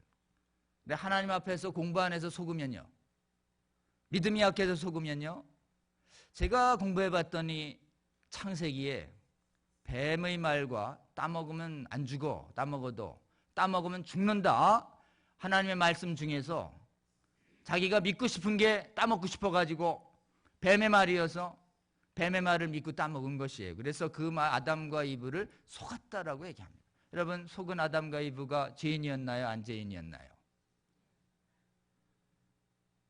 너 속았구나. 내가 법만 벌할게. 뱀만 벌할게. 이렇게 안 하셨다는 것이. 여러분, 이 소금에는 분별력과 믿음이 작용하고 있는 것입니다. 여러분, 그래서 올바로 배우고 올바른 믿음을 성장시켜서 정말 세상적으로 그럴듯해 보이는 동성애 정당화 이론에 속지 않는 우리 여러분들 되시길 주님의 이름으로 축원하고 싶습니다. 교회를 속이고 있는 두 가지 큰 동성애 정당화 진영의 거짓말을 말씀드리고 좀 강의를 마치려 합니다. 첫 번째 거짓말이 뭐냐면 동성애 타고난다는 것이에요. 유전된다, 유전자가 있다, 뒤집어 얘기해서 선택할 자유가 없다. 지금 토론회에서 나온 것처럼 왼손잡이 오른손잡이처럼 못 바꾼다, 이런 얘기예요. 이게 어떻게 정당화됐냐면 1993년 동성애자 해머라는 사람이 사이언스지라고 세계적으로 가장 권위 있는 과학 잡지에 유전자가 발견됐다라는 거짓 논문을 발표합니다. 93년도에 발표한 이 논문이 세계에서 가장 권위 있는 사이언스지에 발표되면서 이것이 10년 동안 반박이 안 돼요. 그러니까 많은 교회의 지도자들이 유전자가 있대, 못 바꾸는 사람들이 있나 봐, 그 자유가 없는 사람한테 어떻게 죄를 물을 수 있단 말인가. 그러니까 동성애에 대한 이 말씀은 유전자가 없는 사람한테 주시는 말씀일 거야, 이렇게 해서 교회의 입장들이 막 바뀝니다. 교회가 다 속아 넘은 거 하는 것이에요, 이 부분 때문에.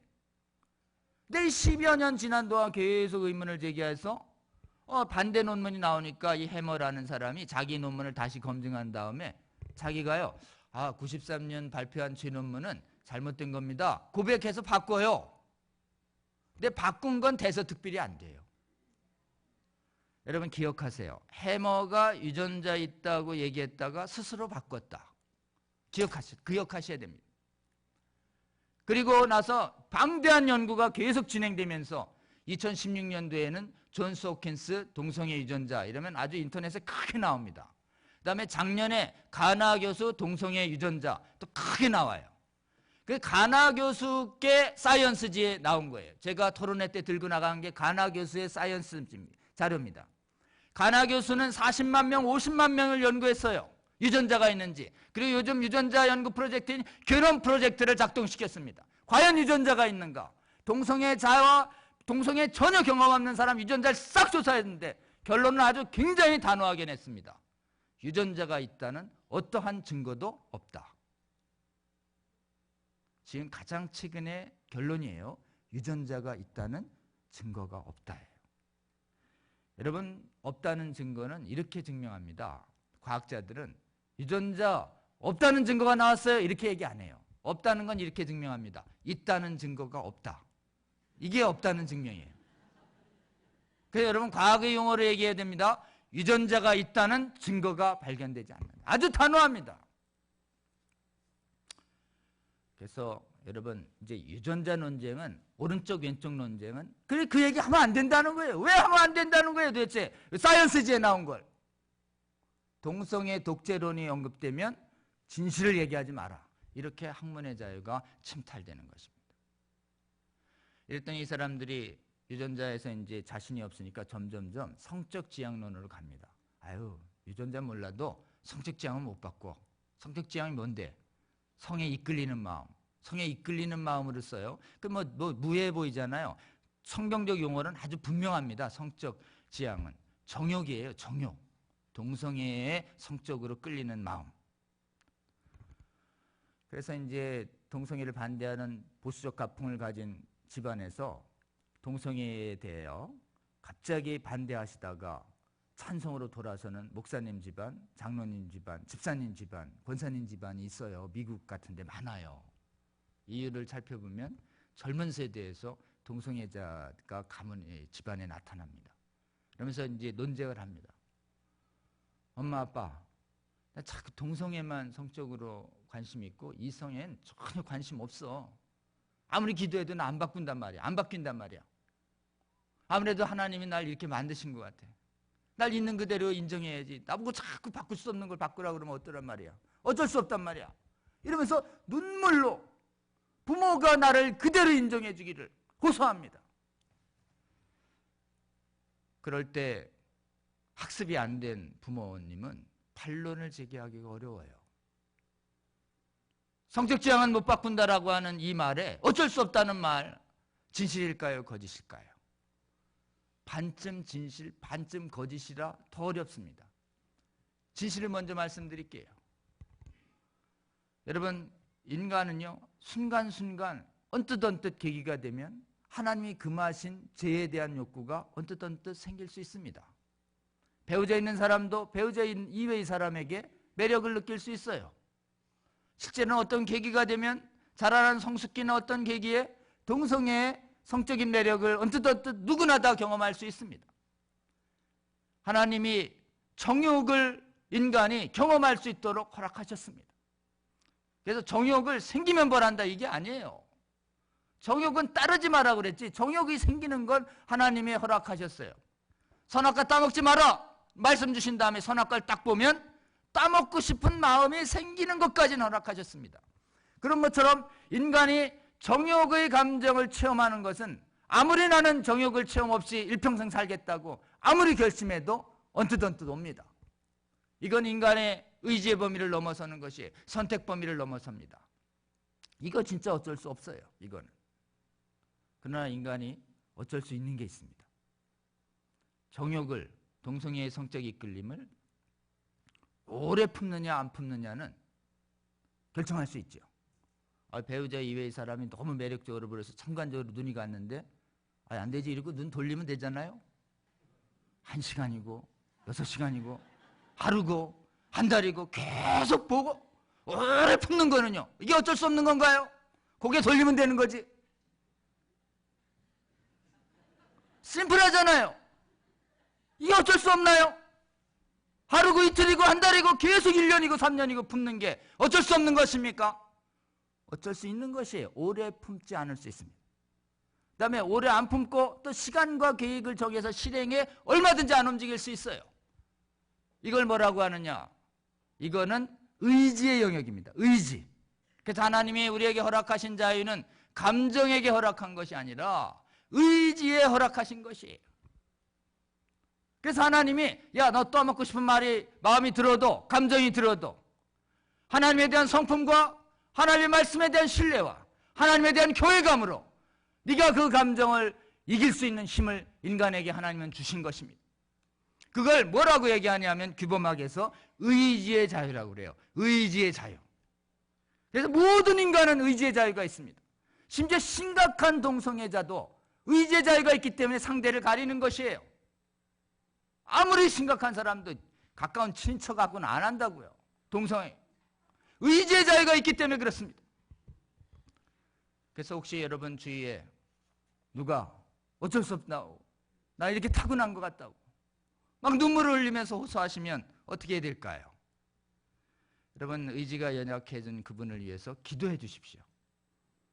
그리고 긍휼히 여겨달라고 해주시고 같이 울어주세요. 그런 다음에 계속 이게 눈물을 하루 종일 못 흘립니다. 조금 지나면 이제 눈물이 말라요. 눈물이 마르면 좀 여러분 먼저 눈물을 그친 다음에 눈을 좀 똑바로 보세요. 예, 내가 강의 들어봤는데 어쩔 수 없는 게 아니라 어쩔 수 있대. 오래 품지 않을 수 있잖아. 또 눈 돌리면 되지 않니? 시간과 계획 안 세우면 되지 않니? 평생 하나님 앞에서 서원하신 독신의 서원을 하신 모든 사제들은 일평생 정욕과 싸우는 것입니다. 나는 그렇게 살 수 있는 것이 정욕을 이겨가며 살 수 있는 것입니다. 그래서 여러분, 진리를 얘기할 땐 가끔 차가워지고 단호해질 필요가 있습니다. 어쩔 수 없다는 거짓말을 가진 사람에게 예, 어쩔 수 있는 게 진리야. 너 의지의 자유 있잖아. 너 감정이 사로잡힌다고 자꾸 어쩔 수 없다 그러면 너 감정에 노예되는 거야. 인간이 인간다운 것은 감정의 노예가 아니기 때문에 그래. 인간의 의지의 자유가 있어. 그러니 너 선택할 수 있으니까 어쩔 수 없다는 거짓말에 속지 마. 어쩔 수 있다는 진리를 붙잡고 그 거짓의 수렁에서 나와라 라고 단호하게 말씀해 주시면 좋겠습니다. 근데 인간의 의지는 감정을 이길 수 있는 잠재력을 있지만 언제나 이기지 않습니다. 인간은 약해요.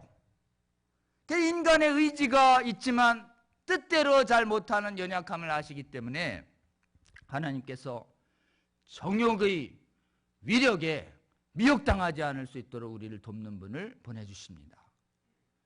우리를 만드신 하나님 아버지 믿고 우리를 과거의 모든 죄로부터 대속해 주신 예수님의 십자가 보혈의 은혜를 믿으면 두 분이 우리에게 약속하셨어요. 하나님께 예수님 이름으로 거룩한 영 성령을 보내달라고 구하면 반드시 주겠다. 그러면 거룩한 영 성령께서 우리 안에 오셔서 우리 안에 내주하시며 예전에는 떠나시기도 했지만 안 떠나신다고 약속하셨어요. 우리가 무너질 때마다 우리 안에서 떠나시지 아니하시고 약속 지키시며 우리의 연약함을 불쌍히 여기시며 말할 수 없는 탄식으로 우리가 올바른 삶을 살아갈 수 있도록 우리를 위해서 기도하시는 분이 있습니다. 그분이 뭘까요? 성령님이 계십니다. 여러분, 그 성령님을 모시며 성령 안에서 성령의 인도함을 받으며 성령의 주시는 놀라운 힘을 받으면 정욕을 이겨낼 수 있는 성령의 열매가 있는데 그게 뭐냐면 절제입니다. 절제, 셀프 컨트롤. 절제의 열매를 맺어갈 수 있습니다. 여러분, 그래서 동성애나 각종의 음행의 유혹을 인간의 결심만으로도 이길 수 있다라고 하는 모든 교만에서 벗어나야 합니다. 그리고 한번 구원받았으면 영원히 죄를 안 질 수 있다. 이게 구원파의 이단론이에요.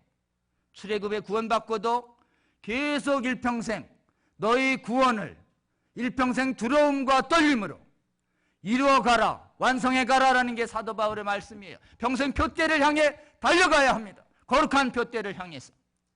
여러분, 그래서 우리가 성령 안에서 성령의 힘을 의지하지 않고는 이 동성애의 이 광풍을, 음행의 광풍을 이겨낼 수 없다라고 하는 것을 분명히 알려주셔야 합니다.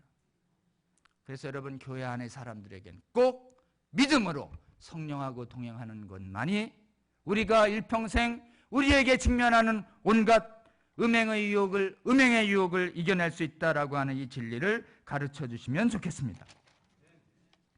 그리고 두 번째 거짓말, 성을 바꿀 수 있대요. 여러분, 이게 남자와 여자로 태어나게 하시고 성경 창세기부터 계속됩니다. 인류를 딱 둘로 만들었어요. 남자와 여자. 그리고 이건 육체로 만드셨습니다. 육체적인 성은 못 바꿔요. 육체적으로 여성인분이 남성적 약간 강한 캐릭터가 있을 수도 있고 또 남성적인 분이 여성적인 캐릭터, 이 약간의 캐릭터가 있을 수도 있어도 실제로는 인간이 바꿀 수 없는 것이 인간의 육체적 성이죠. 육체적 성을 많은 분들 중에 일부 중에 이렇게 생각하는 분이 있습니다. 하나님이 날 좀 잘못 만드신 것 같아. 원래 나는 다른 성으로 태어났어야 될 것 같은데. 나 진짜 이건 내 성 마음에 안 들어. 나 이거 바꿔야 될 것 같아. 하나님 좀 바꿔주세요. 하나님 못 바꿔요? 그럼 나는 진짜 바꿔야 되겠는데요? 수술로 바꾸는 사람이 있어요. 이걸 성전환 수술이라고 그래요. 이게 수술로 외과적으로 사실은 손상을 익혀가면서 뭘 분리해내고 뭘 붙이고 이러는 것이 아주 무서운 수술이죠. 그런 다음에 다른 호르몬을 받아 주사를 합니다. 남자가 여성 호르몬을 계속 주사를 받으면 가슴이 나오고 수염이 없어진대요. 여성이 남성 호르몬을 계속 받으면 가슴이 이제 가라앉고 수염도 생기신대요. 그래서 겉모양은 그럴듯하게 다른 성으로 만들 수 있습니다. 이게 오늘날의 성의학이에요. 성의학이 마치 도움을 받으면 자기가 원하는 성으로 바꿀 수 있는 것처럼 이렇게 속여요. 그리고 그렇게 원하면 성전하라 그러면 성적인 고통에서 벗어나리라, 정체성의 고통에서 벗어나리라는 잘못된 메시지를 계속 줍니다. 실제로 바꿀 수 있을까요? 여러분, 오늘날 모든 과학적 결론이 얘기합니다. 수술과 호르몬으로 일시적으로 외면을 비슷하게 만들 수는 있어도 못 바꾸는 게 있는데 그게 뭐냐면 유전자를 못 바꿉니다. 유전자. 그래서 똑같은 존스 홉킨스의 결론이에요. 성전환은 biologically impossible. 생물학적으로 불가능하다. 인간이 아무리 원해도 하나님은 성의 결정권은 하나님의 영역으로 남겨놓으신 겁니다. 이게 성경적 진리예요. 그리고 실제로는 이 하나님의 질서에 맞서려고 다른 호르몬을 맞고 수술을 하고 그러면 일평생 자기의 타고난 성과 거스르는 것 때문에 수많은 고통에 시달린다고 그래요. 의학자들한테 정직하게 얘기해 보라고 그러세요. 성전환 수술에 부작용이 없냐고. 일평생 부작용에 시달립니다. 그걸 얘기하면 성에 관한 차별적 언행이 되어 있기 때문에 의사들이 얘기를 안 할 뿐이지 실제로는 의사들은 성전환 수술, 그래서 요즘은 성전환 수술 돈도 많이 들고 위험하니까 성전환 수술 안 하고 내가 말하고 의사표시 하는 것만으로도 성을 바꿀 수 있게 해달라. 그러니까 몸이 하나도 안 바뀌었어요. 근데 나는 타고난 성과 다른 성으로 살고 싶다 얘기하면 바꿔주라는 거예요. 그게 성평등 정책입니다. 그렇게 법이 입법화된 나라가 있어요. 그래가지고 갑자기 몸은 남자인데 여탕에 들어가면서 나 오늘부터 여성하기로 했다는 것이에요. 기겁을 할 일이죠. 못 들어오게 하면 성차별이래요. 그 제3의 성 막 이래가지고 하나님이 언제 제3의 성을 만드셨습니까? 여러분, 그래서 알려주세요. 성결정권은 인간의 선택권이 아니다. 하나님의 영역에 남겨놓은 것입니다. 여러분, 이걸 성전환이 가능하다라고 하는 오늘날의 잘못된 논리는요, 성결정 하나님이 정하신 거 저 마음에 안 들어요. 성전 내 성 내가 정합니다. 하나님 내려오세요. 내가 하나님 자리로 올라갑니다. 라고 하는 굉장히 폐역적인, 굉장히 반역적인 논리인 것입니다. 하나님이 보기엔 인간의 오만이 끝에 다다른 행동에 이런 위험한 사고, 하나님이 중심인데 인간이 그 중심의 자리에 있다는 인본주의적 사고, 인본주의적 성전환 사상 잘못된 것이다. 알려주시면 좋겠습니다. 세 번째요, 자유와 인권. 그 다음에 말씀과 도덕에 대해서 잠깐 마지막으로 말씀드리겠습니다. 오늘날 많은 사람들이 인권으로, 인권이 자격 있다는 뜻이에요. 나 이런 권리 있다. 그래서 원래 인권 논리가요, 인간이 인간을 억압 못하도록, 인간의 자유를 구속 못하도록 만든 좋은 논리입니다. 원래 그래서 인권은 하나님이 주신 모든 피조물은 하나님 앞에서 안에서 평등하고 서로 자유롭게 해야 된다라고 하는 성경에서 나온 사상입니다. 근데 인권이 인간 사이의 그 상호간에 주장해야지 하나님과 하나님 말씀의 인권을 주장하기 시작하면 이게 선을 넘습니다. 그래서 하나님의 신구약의 공통된 메시지 중에 하나죠. 하나님 앞에서 인간은 권리와 자격이 있다 없다요. 늘 우리의 기도 아닙니까? 자격 없는 우리에게 은혜를 주셔서. 하나님 앞에서 권리의식 가진 사람은 이렇게 얘기합니다. 하나님, 절 땅에 태어나게 하셨으면 행복하게 하셔야죠. 이게 뭡니까? 제가 원하는 거 다 주세요. 창조주는 그럴 권한과 의무가 있는 거 아닙니까? 이렇게 얘기하게 되는 것이. 여러분, 그래서 인권을 하나님 앞과 하나님 말씀 앞에 주장하기 시작하면 얼마나 오만한 권리 사상이 되는지 모릅니다. 인권은 인간의 제도와 인간 상호 간의 억압을 얘기해야지 하나님과 하나님의 말씀을 놓고는 인권을 얘기할 수 없는 것이에요. 인권은 곧 자유를 말합니다. 그래서 요즘 많은 사람들이 이렇게 현혹합니다. 성적인 대상을 결정할 자유, 성적 결정의 자유라고 그래요. 그 무제한이다 이렇게 얘기합니다. 그러면서 마음대로 한대요. 그래서 금기가 없어요. 성혁명이라는 건 모든 음행은 죄가 아니다라는 논리예요. 근데 여러분, 성경적 메시지는 아주 분명합니다. 성행위 중에 하나님이 거룩하게 보시는 건 딱 하나예요. 하나님 앞에 부부로서 서약하고 결혼한 부부 안에서만 성을 허락하셨습니다. 자녀를 위해서 또는 친밀한 부부의 연합을 위해서 하나님이 주신 귀한 선물이 성이에요. 이거는 부부 이외의 사람과 부부 이전에 나눈다. 하나님은 옳게 안 보십니다. 배상하라고 그래요. 혼전 성관계 허락하지 않으시죠? 그 다음에 혼인 외의 성관계 외도라고 해서 대표적인 음행은, 그 다음에 가장 친인척도 안 돼요. 그래서 레위기 보면 진짜 대상에 민망할 정도의 친인척을 아주 자세히 언급했죠. 그건 그 당시에 애굽과 가나안 족속들 중에는 그렇게 아주 친인척들하고도 아주 그냥 성관계가 문란했던 시대라는 것입니다. 그 다음에 동물하고 안 된다는 것이에요. 동물하고. 그 다음에 동성과 안 된다. 그래 보면 실제로는 제 항목 중에서 가장 안 된다는 게 많은 것이 성행위예요. 그런데 성행위는 뭐냐? 그 모든 성행위가 자유롭게 해라, 이런 뜻이에요. 하고 싶은 대로 다 해. 네가 원하는 대로 다 해. 하고 싶은 거 못하면 한이 남는다. 그러니까 원하는 대로 다 하려면 이게 뭐 누려, 이게 하나님이 주신 은혜야, 이렇게 전하는 사람들이 있어요. 여러분, 이 말은 반쯤 진리, 반쯤 거짓이에요. 특히 하나님이 에덴 동산을 창조하신 다음에 모든 거 다 먹어라, 그러나 딱 하나 선악과 먹지 마라. 자유는 주셨는데 하지 말라는 게 있는 것이에요. 하나님의 영역이에요. 하나님의 영역. 이 하나님이 금하신 영역을 한 것이 죄인 것입니다. 모든 걸 다 해라. 그 모든 것 안에 죄가 들어가면 죄도 자유롭게 범해라. 음행도 자유롭게 범하는 것이 성혁명이다. 이게 오늘날의 메시지입니다. 성혁명의 메시지. 여러분, 이게 진정한 자유일까요? 죄를 범할 자유가 자유처럼 느껴지게 하는 것이에요. 죄를 못 지게 하면 마치 보수, 꼰대, 꼴통 막 이렇게 욕하고 있습니다. 여러분, 죄를 범할 자유까지 자유라고 성경은 보는가 하는 것입니다. 갈라디아서에 보면 할례를 받아야 한다라는 율법 행위로 돌아가는 갈라디아 성도를 향해서 바울이 한참 꾸짖은 다음에 그 다음에 이렇게 얘기합니다. 너희를 자유롭게 하시려고 주께서 너희에게 자유를 주셨으니 다시는 뭐예요? 죄의 멍에를 짓지 말라. 여러분, 진정한 자유는요, 모든 걸 할 자유가 아닙니다. 진정한 자유는 거룩하게 살 자유예요. 거룩하게 살 자유. 죄 안 지을 수 있는 자유가 진정한 자유예요. 죄 지을 수 있는 자유는 죄의 사슬과 죄의 노예가 되는 길입니다. 그러면 여러분, 분명하게 알려주십시오. 젊은 애들에게.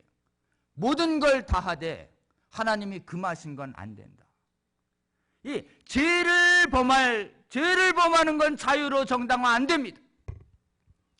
음행도 동성애도 인권과 자유 이름으로 정당화가 안 되는 것이에요. 세계인권선언 29조라는 게 있습니다. 인권선언은 원래 유엔이 2차 대전 후에 인권 침해를 못하게 여기서 만들어냈는데요. 사람은 권리가 있다라고 쭉 1장부터 28장까지 사람은 권리와 자유가 있다고 쭉 하다가 29장 거의 끝나기 직전이에요. 29조에 보면 이렇게 얘기합니다. 인간의 인권은 이럴 때 제약한다. 이럴 때 인권 주장 못한다는 거예요. 첫 번째, 공공복리를 위해서, 공공질서를 위해서. 이건 법을 불법을 주장할 수 없다. 두 번째는 민주사회의 윤리와 도덕을 위해서. 도덕을 위해서. 여러분, 이거 기억하세요. 도덕을 위해서 인권을 제약할 수 있다는 말은 부도덕한 행위는 인권의 이름으로 정당화 안 된다는 것이에요. 여러분, 그래서 동성애는 부도덕한 행위예요. 뭐에 부도덕한 행위냐? 성도덕에 반하는, 성윤리에 반하는 행위입니다. 어디에 써 있는데? 우리나라의 대법원 판결과 헌재 판결에 써 있습니다. 여러분, 헌재 판결 3번, 동성애에 대한 헌재 판결 3번 나는데 거기 동성애에 대해서 언급을 해요. 그 다음에 대법원 판결에 나오는데 이렇게 나옵니다. 동성성행위는 비정상적이며 혐오감을 유발하고 선량한 성도덕에 반한다. 선량한 성도덕에 반한다. 기억하세요. 은하 헌재의 입장입니다. 근데 문제는 마지막 군형법 판결이 이게 한 표 차이로 유지되고 있어요. 새로 판결을 또 해야 됩니다. 헌재 사건이 또 올라가서. 여러분, 이 나라의 대법관들과 헌재재판관들, 또 임명권이 있는 대통령, 이 나라의 또 지도자들 위해서 기도해 주십시오. 그래서 동성애에 대한 올바른 윤리관과 성에 대한, 생명에 대한 올바른 윤리관을 가진 분들이 그 통치 영역에 가서 하나님 뜻에 부합하는 나라의 통치와 판결을 입법을 할 수 있도록, 하나님 뜻에 크게 어긋나는 판결을 자꾸 내리면 하나님이 이 나라의 임원족을 사실은 어여쁘게 보지 않을 가능성이 있습니다. 여러분, 나라의 통치자를 위해서 기도하라는 것이 바울의 명령이기도 합니다. 정치적인 호불호와 노선은 달리할 수 있어도 동성성행위에 관해서 명확하게 하나님이 금하신 이 부분과 반하는 국가정책과 입법정책을 진행하지 않을 수 있도록 이 나라의 여야의 가리지 아니하고 특히 크리스찬들 국회의원들과 크리스찬들 국정 담당자들과 크리스찬 사법 담당자 지도자들을 위해서 여러분 꼭 귀에 닿는다고 단테로 기도해 주시면 좋겠습니다. 이 동성성애가 성도덕에 반하는 행위이기 때문에 세상 사람들에게는 우리가 윤리로 얘기해야 합니다. 윤리로. 그럼 왜 성도덕에 반하는가요? 물을 때 이렇게 대답해 주십시오. 부도덕한 행위는 반드시 폐해를 동반합니다. 이렇게 행하면 위반하면 죽음에 이른다라는 게 하나님의 경고죠. 선악과 따먹으면 죽는다. 즉사가 아닙니다. 그로부터 100살 이전에 따먹으셨다면 아담 이브가 그중에 800년 이상을 죽어갑니다. 죽음의 전조 증상들이 육체에 나타납니다. 여러분 그래서 2000년 전에 동성애자 어린아이 때부터 스승들에게 폭행당했다면 그 변의 능력이 학문의 관략근 능력이 손상되면서 실제로는 동성애의 심각한 부작용은 변을 조절을 못해요. 그리고 그쪽에서 피도 그래서 눈을 딱 보면 뒤쪽을 보면 이 사람이 동성애 얼마나 심각했는지가 압니다. 특히 동성애에 심각한 정신적, 육체적 질병이 초래되면 계속 양심에 거스르기 때문에 기본적으로 굉장히 고통을 받는다고 알려져 있어요.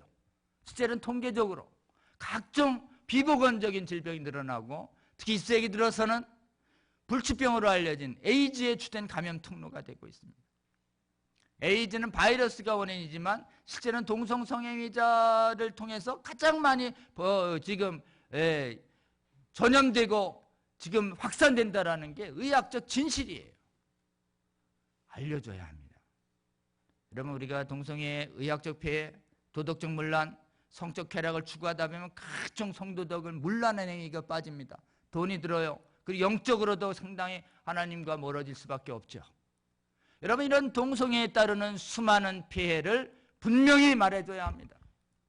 그게 인간의 육체와 정신을 서서히 죽여간다라고 하는 것을 하나님의 은혜의 때가 줄 때 더 이상 늦기 전에 돌이키라고 하는 메시지를 음행한 여인을 앞에 놓고 돌로 쳐 죽이라고 할 때 많은 사람이 죄 없는 자가 먼저 치라고 해서 쫓은 다음에 예수님께서 음행한 여인에게 나도 너희를 더 이상 정죄하지 않겠다. 지금은 최후의 심판 때까지 심판을 늦추겠다는 취지겠죠.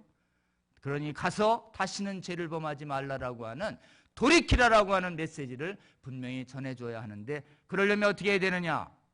동성성애위에 하나님 말씀에 어긋난 여러 가지 죽음의 전조 증상들과 폐해를 단호하게 얘기해야 합니다.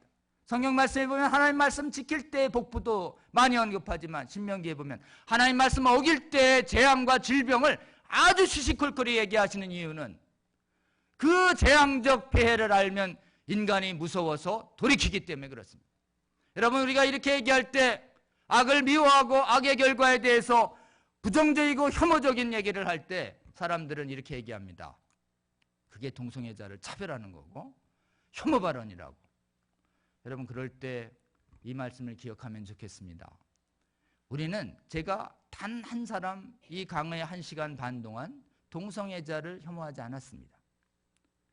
동성애를 반대했을 뿐이고 동성애에 유해한 결과를 미워했을 뿐이죠. 로마서에 죄인은 사랑하시고 사람이죠. 죄는 미워하라는 것이 성경 전체의 핵심 진리입니다. 죄는 미워하고 죄인은 사랑하라. 하나님 말씀이에요. 근데 오늘날의 동성애 정당화론자들이 교회 안팎에서 우리가 죄를 미워하고 동성애도 여러 가지 죄 중에 하나이기 때문에 당연히 하나님 말씀 따라 미워하면 그게 동성애 잘하는 사람을 미워하는 거라고 차별하는 거라고 막 우격다짐으로 몰아붙입니다. 그리고 지금 어느 시대인데 그렇게 무식한 혐오 발언하냐고 막 조롱해요. 그럴 때 우리는 어떻게 해야 될까요?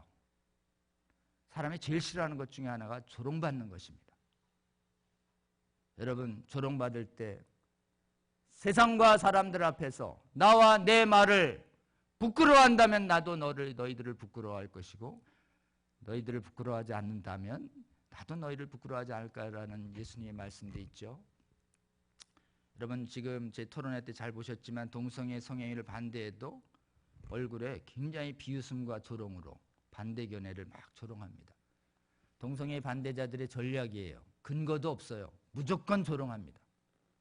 무식한 소리 한다고 그래요. 여러분이 박사학위 있어도 무식한 소리 한다고 그럽니다. 그럴 때 여러분 기억하세요. 이렇게 얘기하면 좋겠습니다. 눈을 좀 똑바로 보시고요. 조롱하는 분에게. 제가 언제 동성애자를 차별했나요? 동성 성행위를 반대했지요. 아니 그게 그거 아니냐고 이렇게 목소리를 높입니다. 그럼 저는 어떻게 대답해야 될까요? 저도 목소리를 높입니다. 어떻게 그게 그겁니까? 사람을 미워하는 것과 행위를 반대하는 건 분명히 다른 것이라고 성경에 나와 있습니다. 다른 걸 다른 거라고 얘기해야지 다른 걸 같다고 우기지 마세요. 이렇게 분명히 얘기해야 합니다. 여러분 오늘날 많은 지식인들이 특히 동성애 반대 운동은요 이상하게 경제적으로 부유하고 지적으로 아주 이렇게 학식 있는 분들이 많은 교회들이 동성애 반대 운동에 굉장히 미온적이세요. 지방이 훨씬 뜨겁고 수도권이 굉장히 약합니다. 그럼에도 불구하고 하나님의 은혜로 하나님 말씀 더 사랑해서 세상의 조롱과 위협을 맞서려고 하는 분들을 하나님이 세우시는 것 같습니다. 제가 보기엔 지금 우리 토요일에 이렇게 수백 명이 모인 건 세계 최대입니다.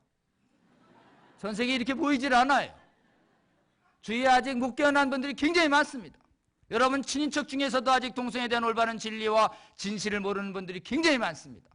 여러분 오늘 말씀 잘 기억하시고 성령께서 기억나게 해주셔서 여러분 마지막으로 이 말씀 드리고 싶습니다.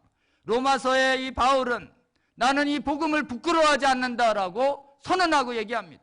왜냐하면 이 말을 할 때 이 세상 슈퍼파워를 추구했던 정말 인간보다 뛰어난 능력이 있던 수많은 그리스의 다신들을 섬기던 세계에서 인간의 모습으로 겸손하게 오셔서 십자가에 인간에게 죽으신 제 구세주가 진정한 신이라고 얘기하는 걸 조롱하죠. 원래 그것에도 조롱받았지만 동성애를 금할 때 이렇게 신전과 수많은 행위들에서 음행으로 동성애로 융성했던 그리스 로마의 지성계를 향해서 그것은 죄다라고 얘기할 때 이게 이렇게 좋은 게 뭐가 죄야 라고 조롱하는 이 시대가 지금 2000년 이 시대에 서구에서 벌어지고 있고 지금은 더 나아가서 그때는 바울 때는 차별금지법이 없었습니다.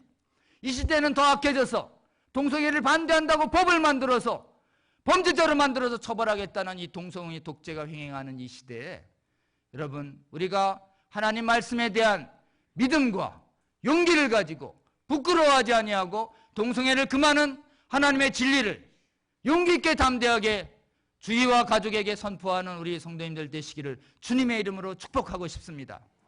그리고 한국의 교회가 올바른 진리와 진실 위에 하나 돼서 분열되지 않도록 여러분 기도해 주시고 동성애 반대 집회를 하거나 아카데미가 있을 때 기회 있을 때마다 참여해 주시고 동참해 주시고 주위 분들을 권면해 주시면 좋겠습니다.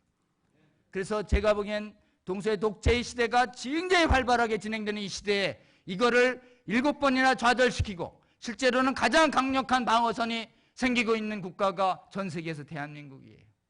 저는 하나님이 대한민국 교회에게 특별한 동성애에 관한 한 사명 주셨다고 생각합니다. 여러분 한국 교회가 동성애를 놓고 올바른 진리와 복음적 진실 위에 무장해서 분열이 안 돼서 분열이 안 되면 절대 통과가 안 됩니다. 분열이 안 된 이 모습으로 성공적으로 이걸 막아내서 다른 나라들이 이제 돌아가려고 할 때 차별금지법 폐기하려고 할 때 대한민국의 교회들이 어떻게 이겨냈는지에 대한 간증을 해서 그 나라도 거룩을 회복할 수 있도록 돕는 제사장 나라의 사명도 다해갔으면 좋겠습니다. 우리 경영교회 성도님들의 적극적인 동참을 호소드립니다. 기도하겠습니다. 하나님 감사합니다. 우리 부흥의 사경회를 맞아서 동성애에 대한 올바른 하나님 말씀 배울 수 있는 기회 주셔서 감사합니다. 오늘 주신 올바른 진리의 말씀 중 저희 마음속에 잊혀지지 않고 새겨질 걸 잊혀지지 않게 하시고 새기게 하여 주시고 믿음도 주시고 순종할 수 있는 힘 주셔서 하나님 우리가 서에 있는 개인의 삶과 가정, 일터 그리고 교회 성적인 거룩함 유지하고 회복하게 하여 주셔서 하나님 나라를 확장하는 데 귀하게 쓰임받는 우리 교영교회 성도님들 될 수 있도록 축복하시고 보호하시고 인도하여 주시옵소서. 예수님 이름으로 기도합니다. 아멘.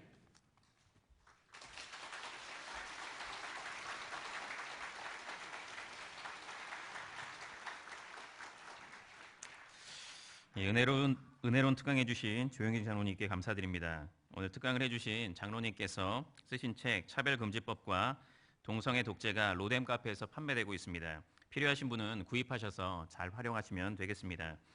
교회 식당에 중식이 준비되어 있습니다. 식사를 하실 분들은 교회 식당에서 맛있게 식사하시고 밤 예배 때도 오셔서 많은 은혜 받으시기를 바랍니다. 저녁 식사는 5시 30분부터 시작하겠습니다. 다 함께 경양교회 노래 1절을 부르신 후에 주님이 가르쳐 주신 기도하심으로 부흥의 둘째 날 특강을 모두 마치겠습니다.